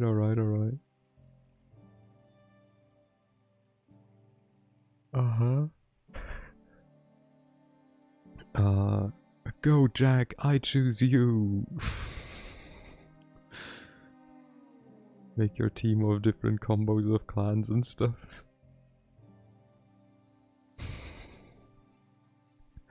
Amazing. Okay, it does sound wild. So it's nastier than the others? Not exactly, just enigmatic, and there's only one. He pauses, his fingers inching towards that cursed ring, then he clearly abandons what he was going to say. Nobody seems to know a damn thing about it. I squint at him, suspicion tightening my features. You're holding out on me again. Of course I am, but I'm being open about it. It's impossible to share everything about oneself. Jim, you know the World of Darkness, like, setting, right? I had a question earlier that I wasn't sure about because I don't know this setting so well. Because it you know, saying it came up is like an overstatement, but like, let's just say it came up. Like, because we have things like, you know, we have like ghosts, we have the World of Darkness setting, like the whole world, the setting. Or do you just, in quotation mark, know about the vampire stuff?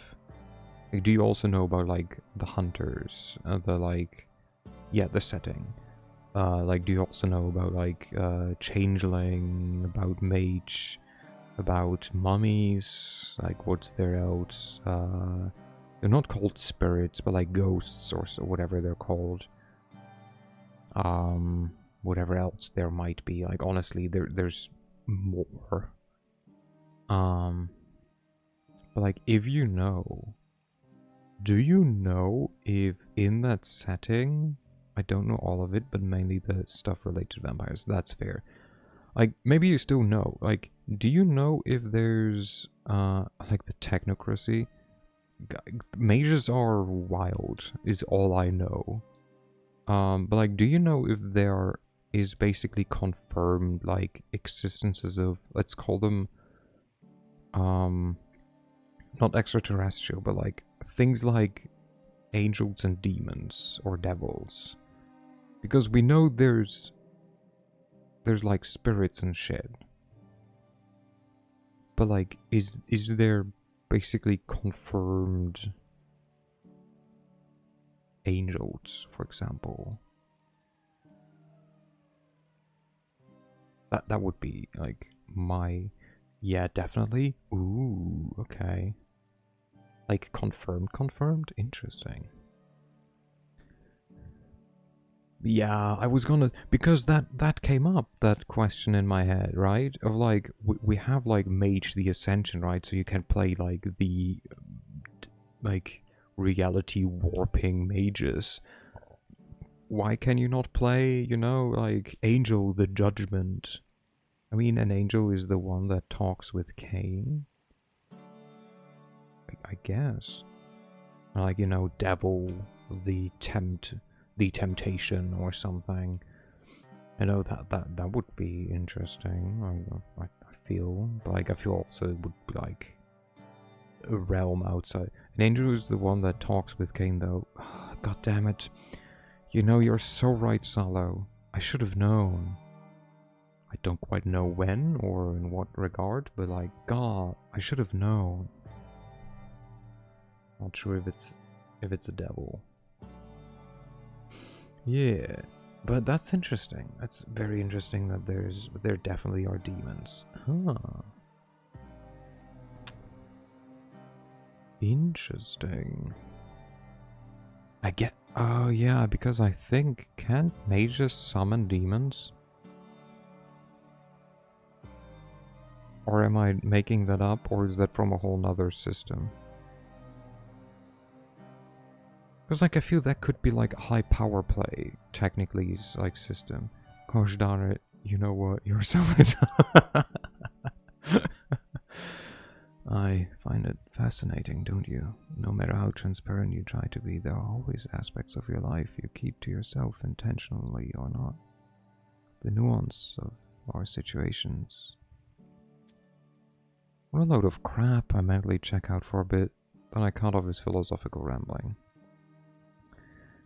Infernalist vampires can summon demons too? The fuck are infernalist vampires? Shape.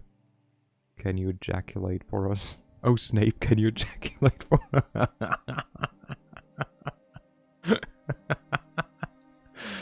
God, that was a fever dream of a stream, wasn't it? I think. Jesus Christ, there's so much. World of Darkness is so fascinating and wild. I feel there's a timeline where instead of getting into D&D, I got just hardcore into World of Darkness, and I just know all the lore of like all the different books. So, Snape, can you ejaculate for us? I think that is from when we read My Immortal. I think that's where that one is from. I feel that must be where it's from. And if you don't know My Immortal, yo, no more talk about this. You're better off. Cool, Gandalf. Keep your secrets. Just remember, I'm not letting fate roll the die for me. We already have one reckless idiot in this team, and that's me. You seem stunned, but in the end it tosses me a small but genuine smile. I do, oh god. I'm so sorry. I read it on stream. It was so bad. It was multiple streams. Yeah.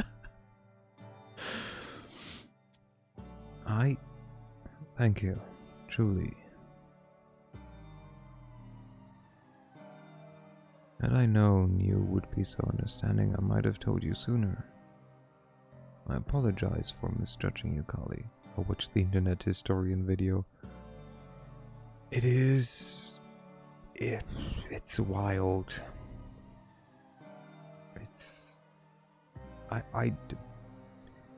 really hard to come up with it. Like, to understand how someone can come up with that, either in reality or even as a joke, because there's just so much. It's just so much, and none of it makes sense. Like, there's guns, and then people die, and then they don't. I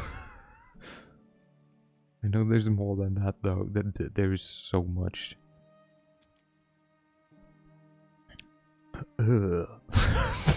Feeling.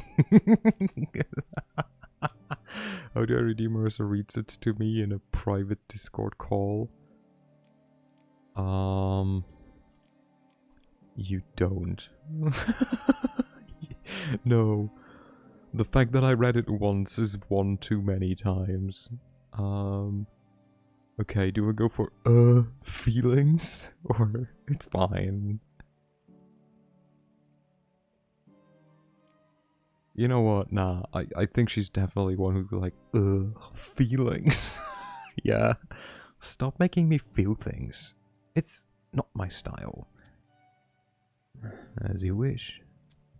So, shall we go back to the important stuff? Don't sell yourself short. My favorite might be I run to the forest where I had lost my virility to Draco. Oh no, I forgot that. Like, all the scenes where they fuck just absolutely make no sense. And Dobby was watching. But yeah, the lost my virility to Draco. That's certainly... I had so many just hardcore laughing fits. It wasn't wild. Don't sell yourself short. Hey, don't underestimate yourself. You matter too. It was great. It was an experience, but also the amount of IQ I lost and like psychic damage I took. Whew. Bet that guy goes to Teletubby conventions, but doesn't want people to know, so he acts all edgy. Maybe.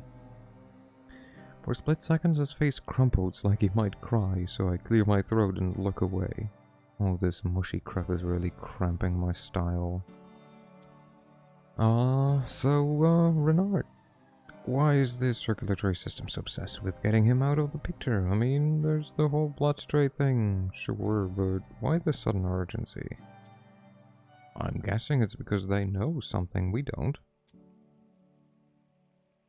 That's a reasonable hypothesis. Let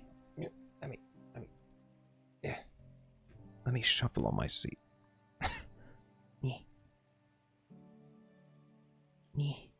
Okay. Right, every now and then I hit the nail on the head. Now, if the camera hadn't swiped my laptop, I might have done some deep digging online with all my tech, but honestly, it probably wouldn't have made a damn difference. A behemoth like this circulatory system probably uses a suite of intranet for all their dirty laundry. If only I could hack into their database, but it's all coulda, woulda, shoulda at this point. Hold that thought. Getting into the circulatory system's database might be just within our grasp. We got a hack. I squint at him. He's full of surprises tonight. Must be the long bloodshed getting to him. Have you come across someone named Kaiser? Have we? I might have. I might have caught wind of him. Isn't he the slick, sharky guy? It would be prudent to avoid discussing his appearance, especially in his presence. Kaiser's quite the figure here in New York, a veritable eminence, Grice. Eminence. Grise? I don't know. Is this word together with this? Like, do they form their own word? Is this one pronounced French? Is this Eminence Grise? Is this an English word that I just never ever fucking heard of? Whose influence extends somewhere out, somewhere like a spider's web. Everywhere like a spider's web. English speakers, speak up, help me. What the fuck is Chris? There's little he doesn't know, even with the recent altercation with the La Sombra primogen. Oh yeah, we broke his leg or something. An eminence grise. So it is French. Is a powerful adverse. Thank you, Solo. Advisor or decision maker who exerts significant influence from behind the scenes without holding an official public position, like a secret confidant to a leader. The term originates from Père Joseph François Leclerc du Tremblay, whatever, a grey-robed Capuchin monk who was the influential agent for Cardinal Richelieu, the Red Eminence, during the 17th century. Oui, oui. What happened again? What altercation? I'm not that privy to the particulars, only that it profoundly disturbed Kaiser. Oh, the primogen sounds pretty cool. I should definitely not meet them. Then I don't want no altercation. I doubt you have much say in whether the primogen chooses to seek you out. Anyhow, if we want to operate under the Camarlla's radar, Kaiser's our kindred. Grey Eminem. Ah, yes, the Grey Eminem. He's not the slim. He's not the white. He's not the white rapper. He's the grey rapper. Yeah, but hooking up with someone like that, I mean, I'm not even planning to stick around New York much longer. Piling up debts while hunting for my sire sounds like a nightmare. That's fair. Well then, we don't have any other... Hold up. What about that Malkavian savant? Word on the street is she's pretty slick with intel. You know her, right? From clan to clan. Ah, you mean Hope, the CEO of Double Spiral? Right, her. She's famous for her tech orb jobs. I've heard some chatter about her back in LA too. Well, she might not be the best fit for this job. Cracking open the database is one thing, getting her hands on it is another. But she's been a thorn in Kaiser's side lately, having steadily gained ground in his areas of influence. Maybe she's picked up some new tricks she hasn't unleashed yet. It's your call, Kali. This is about your sire, after all.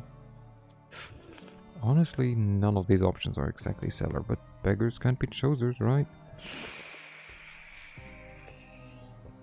Ooh, do we go with Kaiser or do we go with Hope?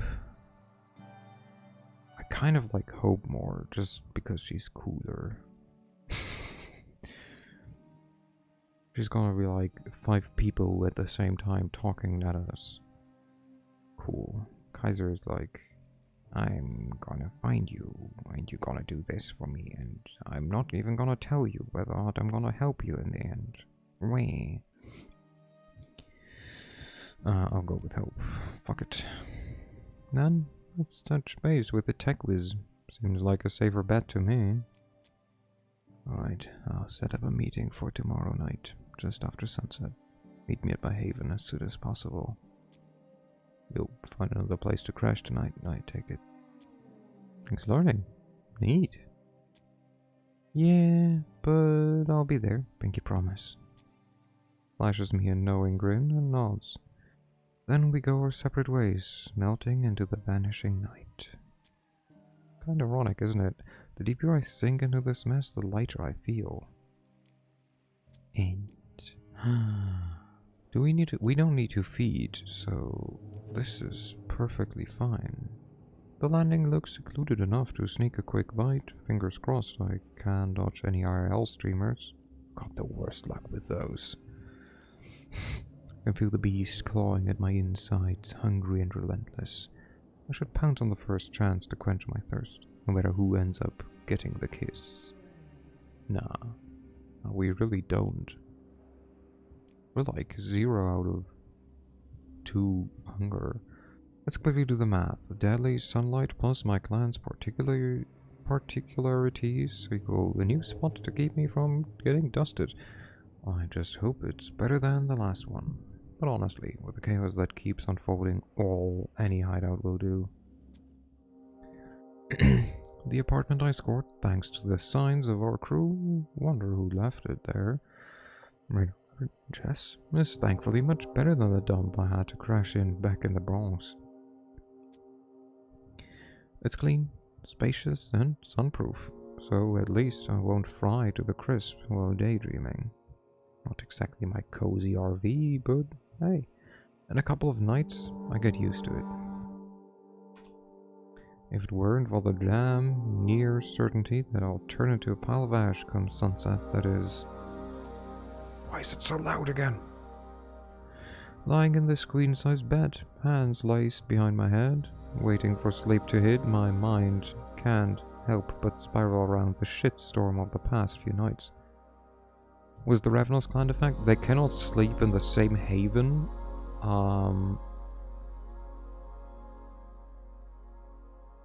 Within 7 days, so they can only return to the same haven like after a week, and their havens need to be like 2 miles apart. So they have to keep moving. Solo will have to leave temporarily for reasons I cannot disclose. Good fight, soldier.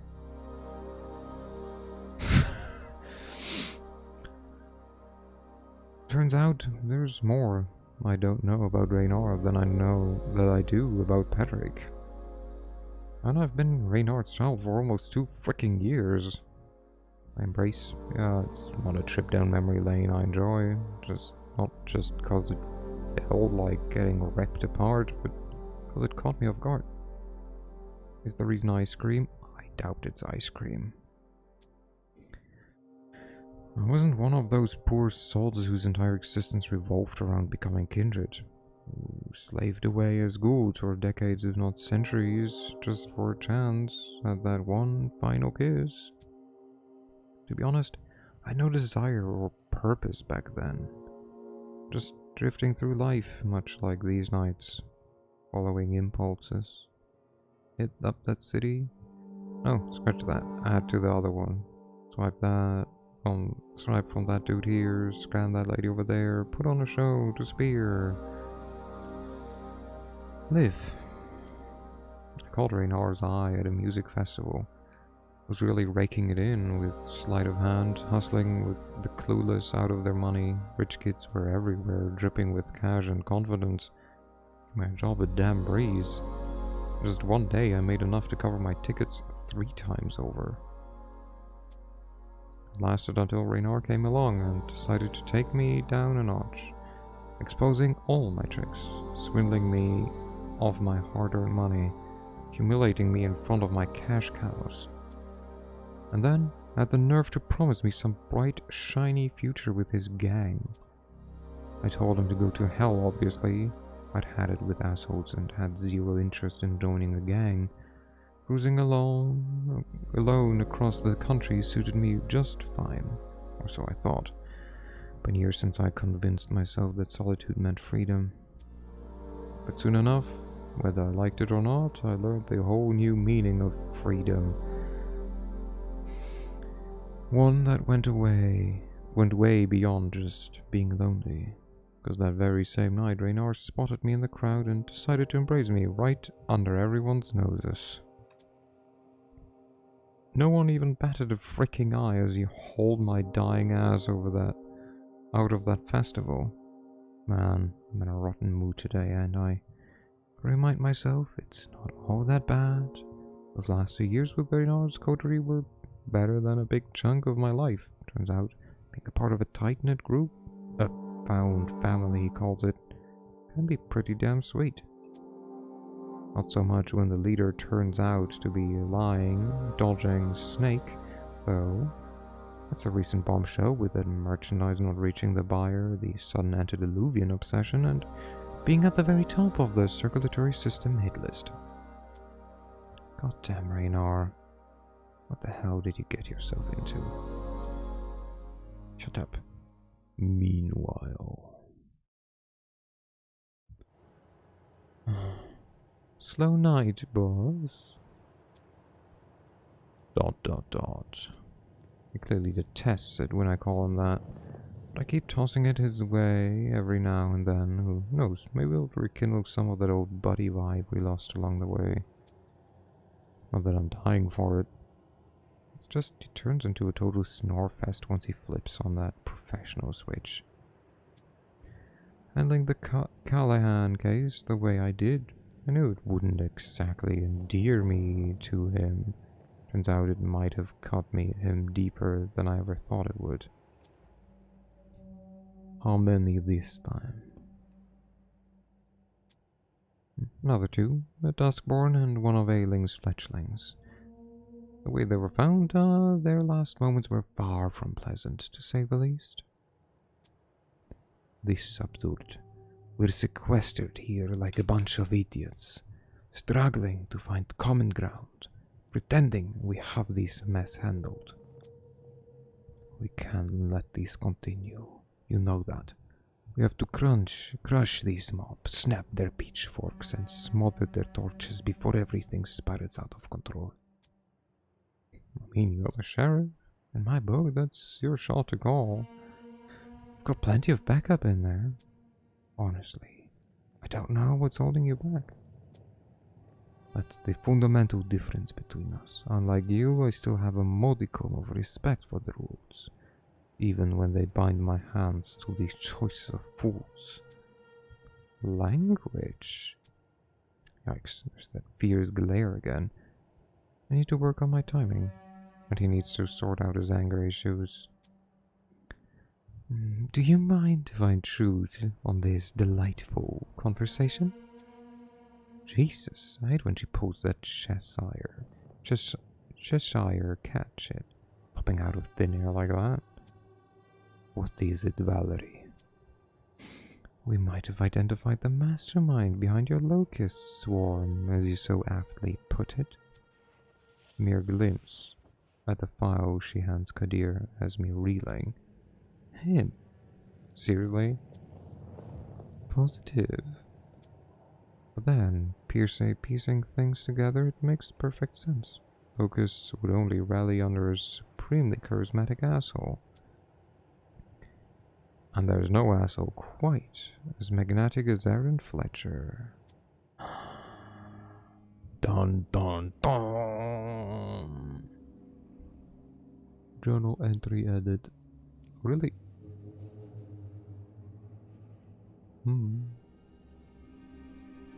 End the night. Do you wish to end the night? Yes. I mean, I love how it's like asking me this as if I have any options. What do you mean, do I want to end the night? No, you know what, I don't wanna.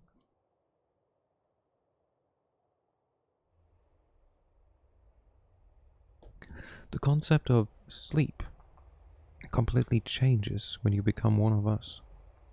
You don't really get gently lulled by the warmth of Morpheus's embrace, or like tossed into dark, depthless waters where the cold suffocates you till you can't feel anything.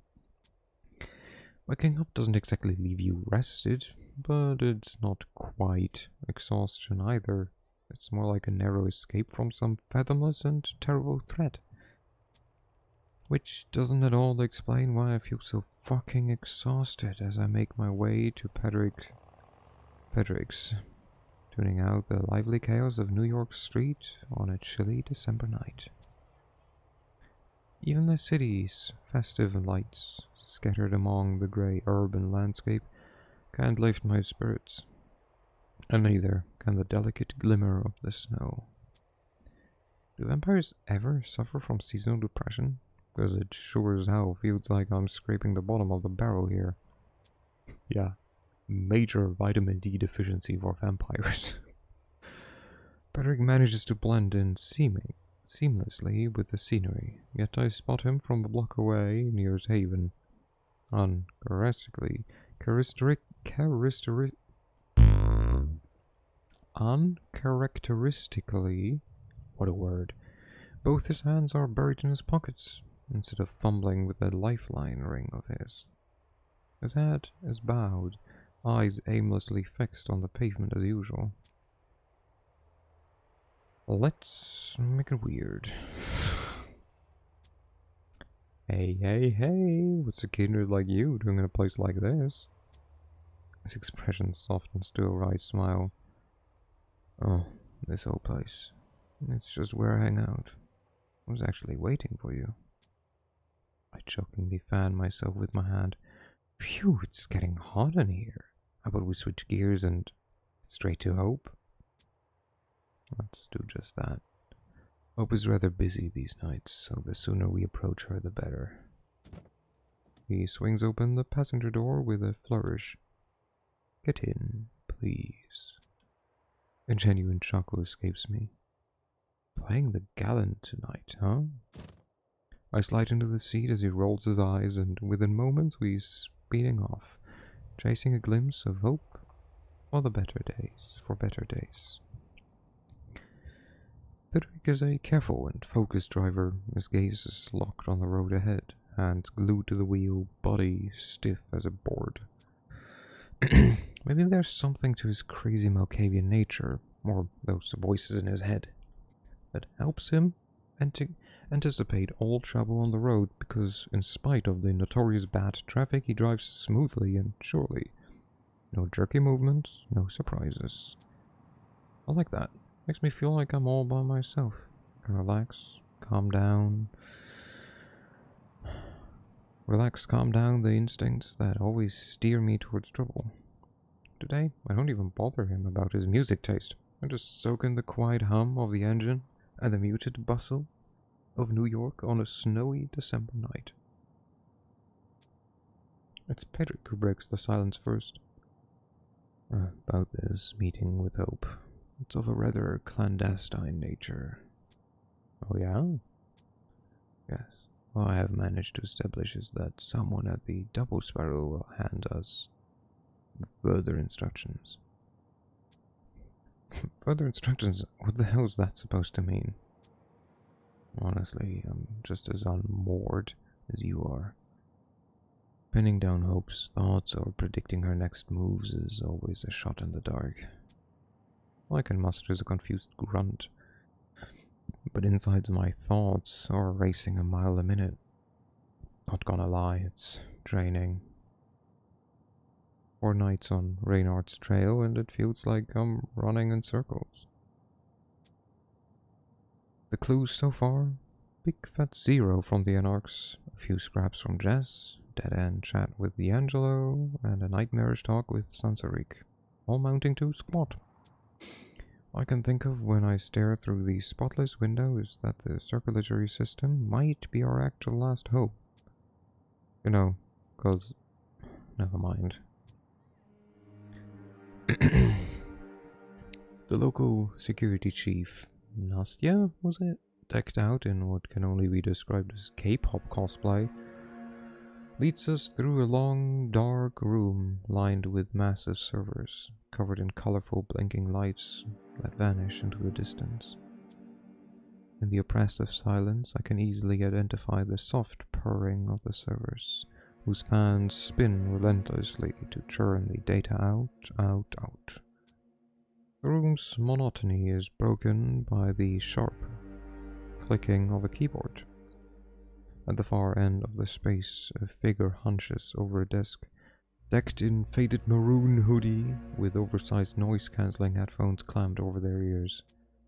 A barrage of arcane data races across the several screens before them, yet they remain eerily still, save for a rhythmic tap of their fingers. Nastya snaps her fingers to get my attention. Apparently Hope's extremely busy these days, but she'll spare us 5 minutes in the cloud. She gestures towards a sleek, state-of-the-art VR headset resting on a nearby table. Patrick shoots me a puzzled look. I stifle a laugh. He moves to pick up the VR headset, but Nastya bats his hand away sternly and points at me. Then she exits the room with echoing footsteps. Patrick and I exchange glances and he gestures theatrically to the VR set. Settle in then. Ooh, just, make sure I don't get digitally abducted or something, okay? He smirks. His smirk flickers briefly. I slip on the headset and the world around me plunges into darkness.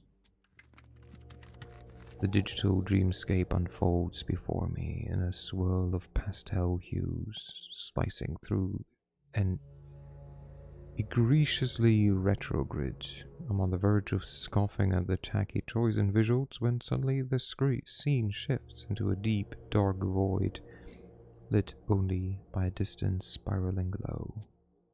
I don't know where it comes from, but an eerie sense of familiarity sends shivers down my virtual spine. Out of nowhere, a voice pierces the silence. Kali Yuga, what brings you here to steal my precious time? Epo, the anagram. I scan the void in search of her avatar, but she's nowhere to be seen. Guess 5 Nuff Enjoyer. Snuff Enjoyer, okay. You can't steal what's willingly offered. A soft chuckle echoes from behind me. Spin around, finding no one. Just a fleeting caress down my back, as if I'm merely a screen for her display. Frustrated, I turn again, and finally her avatar materializes, serenely hovering just inches from me. Her appearance is laid back, and yet ethereal, otherworldly, insane.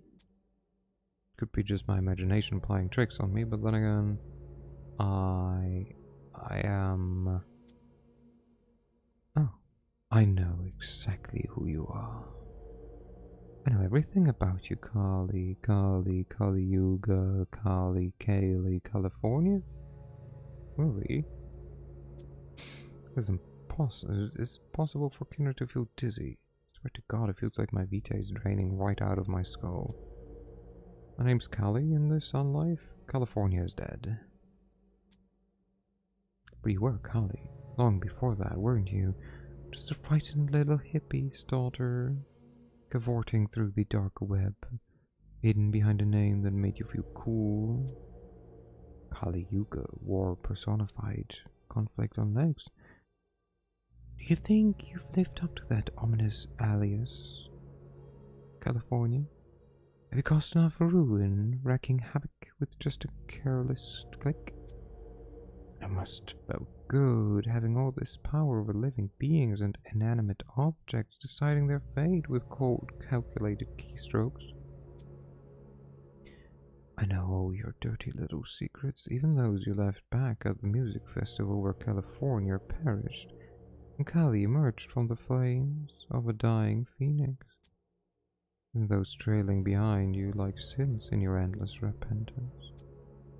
Feels like I'm back in the forums, dealing with the hordes of idiots who hide behind anonymous profiles and spout bullshit. Fuck that, I'm not going through that hell again. Doxing much, I see. How about your precious time, huh? How would you cut the crap and drop some actual wisdom? Just spit out where Raynar is, and I'll disappear. What's up, mic break? A dire packet loss? Oracle my ass. My nerves are shot. I'm on edge. Last thing I expect is a gentle tap on my shoulder. I flinch and spin around, half expecting to see her digital figure, but all I see is the infinite dark. You can take the headset off now, Kali. The real, tangible version of Hope I see before me has her eyes glued to her phone in her hand and a bored expression on her face. There's a faded maroon hoodie over her shoulder, and a quick look at the now deserted desk confirms it. Really? Putting all jigsaw on me like that? Seriously, I'm pissed. Doesn't even glance at me. I'm clued in on stuff like life, death, and scrambled eggs, but not much on Red Ray Castle. Not so currently since he flipped his shit. No clue where he's at or what he's up to now. Yeah, tell me about it. Look, just trying to figure out why he's at the top of the circulatory system's hit list. I mean, he's crazy, sure, but this is some serious shit. Oh, it's bigger than you think. Your little trip down the rabbit hole might just work out for us both, as long as you snag some juicy intel from their database. Without looking up, she flicks her wrist and throws a small dongle at me. Make your way to the circulatory system's core, plug this sucker in, it'll slurp up the data without a peep. Basically untraceable, even to me, which is bonkers now that I think about it. Precious time, remember? Get it back to me and I'll drive into the goods. And hey, if there's anything juicy on Red Ray, I'll throw you a big meaty bone. You mean you'll let me in on the Raynar files? Potato, tomato. How do we get in? So this dongle snacks the data. What's the plan for getting in? You're on your own there, sweetheart. B&E are not on my jam. Also not my jam. So glued to her phone, she turns on her heel and nods. Patrick! Hope, it's a pleasure, as always. As she strides out of her server room, I start to seethe.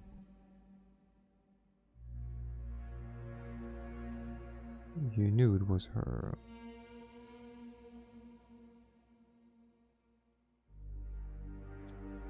The moment she vanishes behind the door, I arch my back and hiss at Patrick like a cat in full battle mode. You knew it. It was her this whole time, and you fucking knew it. He just shrugs, completely unfazed by my meltdown. She likes her little mind games. Do as Romans do, you know. Besides, we got what we came for, didn't we? Sure, but what about my dignity? What about it? Oh, piss off. I swat at him playfully as we leave the server room, ready for the next step of our caper. My mood shifts dramatically as soon as we buckle up in Pedrick's car and take off towards our goal. I feel almost numb. The way my brain buzzes with uncoordinated thoughts like a giant, incomprehensible beehive.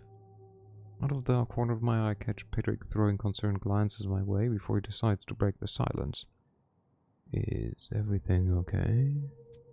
Yeah. It's just that I might not know Raynar as well as I thought I did. The circulatory system, the antediluvian, some enigmatic, powerful backer. I'm not even sure who he is anymore, and it's not like I can just ask him right now. Pedrick absorbs my words, mulling over the thought in a heavy silence. I get it. It's really unsettling to realize you don't truly know someone you thought you were close to. Guess the ticking clock isn't making things any easier, huh? It fucking doesn't. But cheers for the reminder. My apologies. I wasn't trying to add to your stress. Yeah, I get it. But hey! Playfully smack his shoulder, forcing a smile through the strain. At least you won't be stuck with me much longer, right? His attention snaps from the road to me. His look one of unexpected irritation. You know, I take no joy at the thought of hauling you before the Primogen Council should we fail to capture Castle. I swiftly turn my head away to look out the window. Well, I don't know.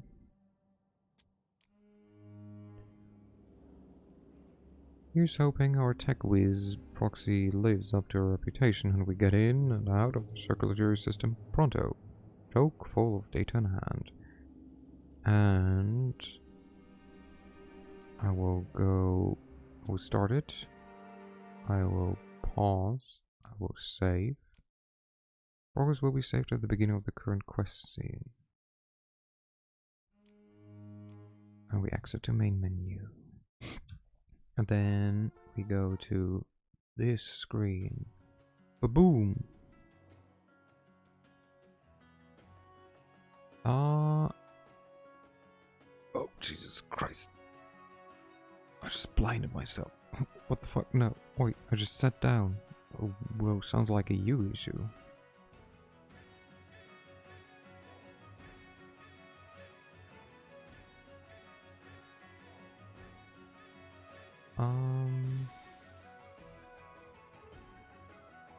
Because I went to evacuate my stomach.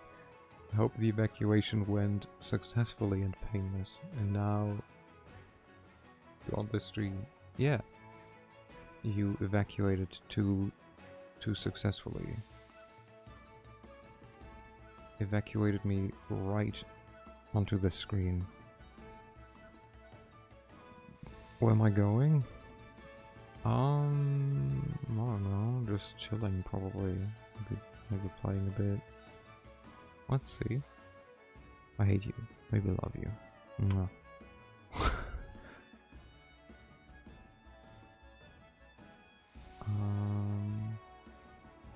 But yeah. I don't know who we're gonna raid. Let's see. There's Scotty, who's a friend of BB and Danny's, who's playing Supermarket Simulator.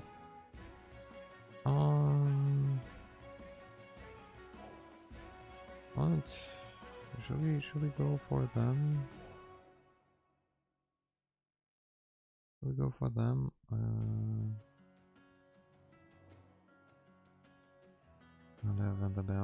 Let's go for Oak Tea Party. Well, maybe. So let's first check. Despite it having been almost a year, let's give something a check.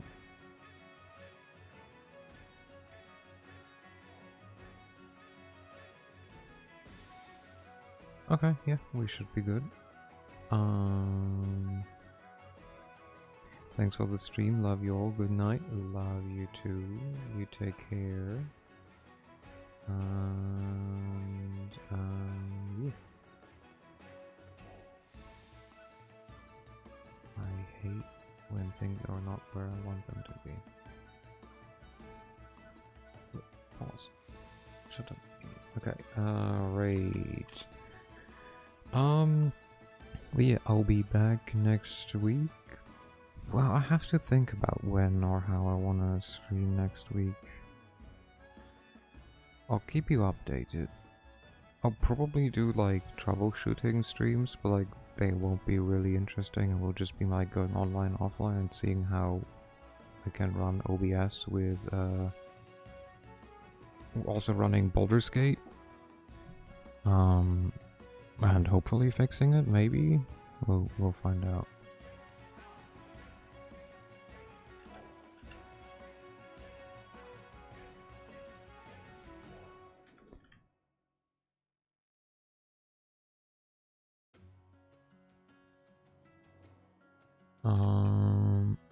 Christmas stream?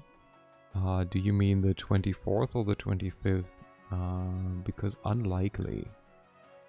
Quite unlikely. Because I'll be at my sister's. We'll see. We'll see what happens. Like, Christmas for me is on Wednesday. So.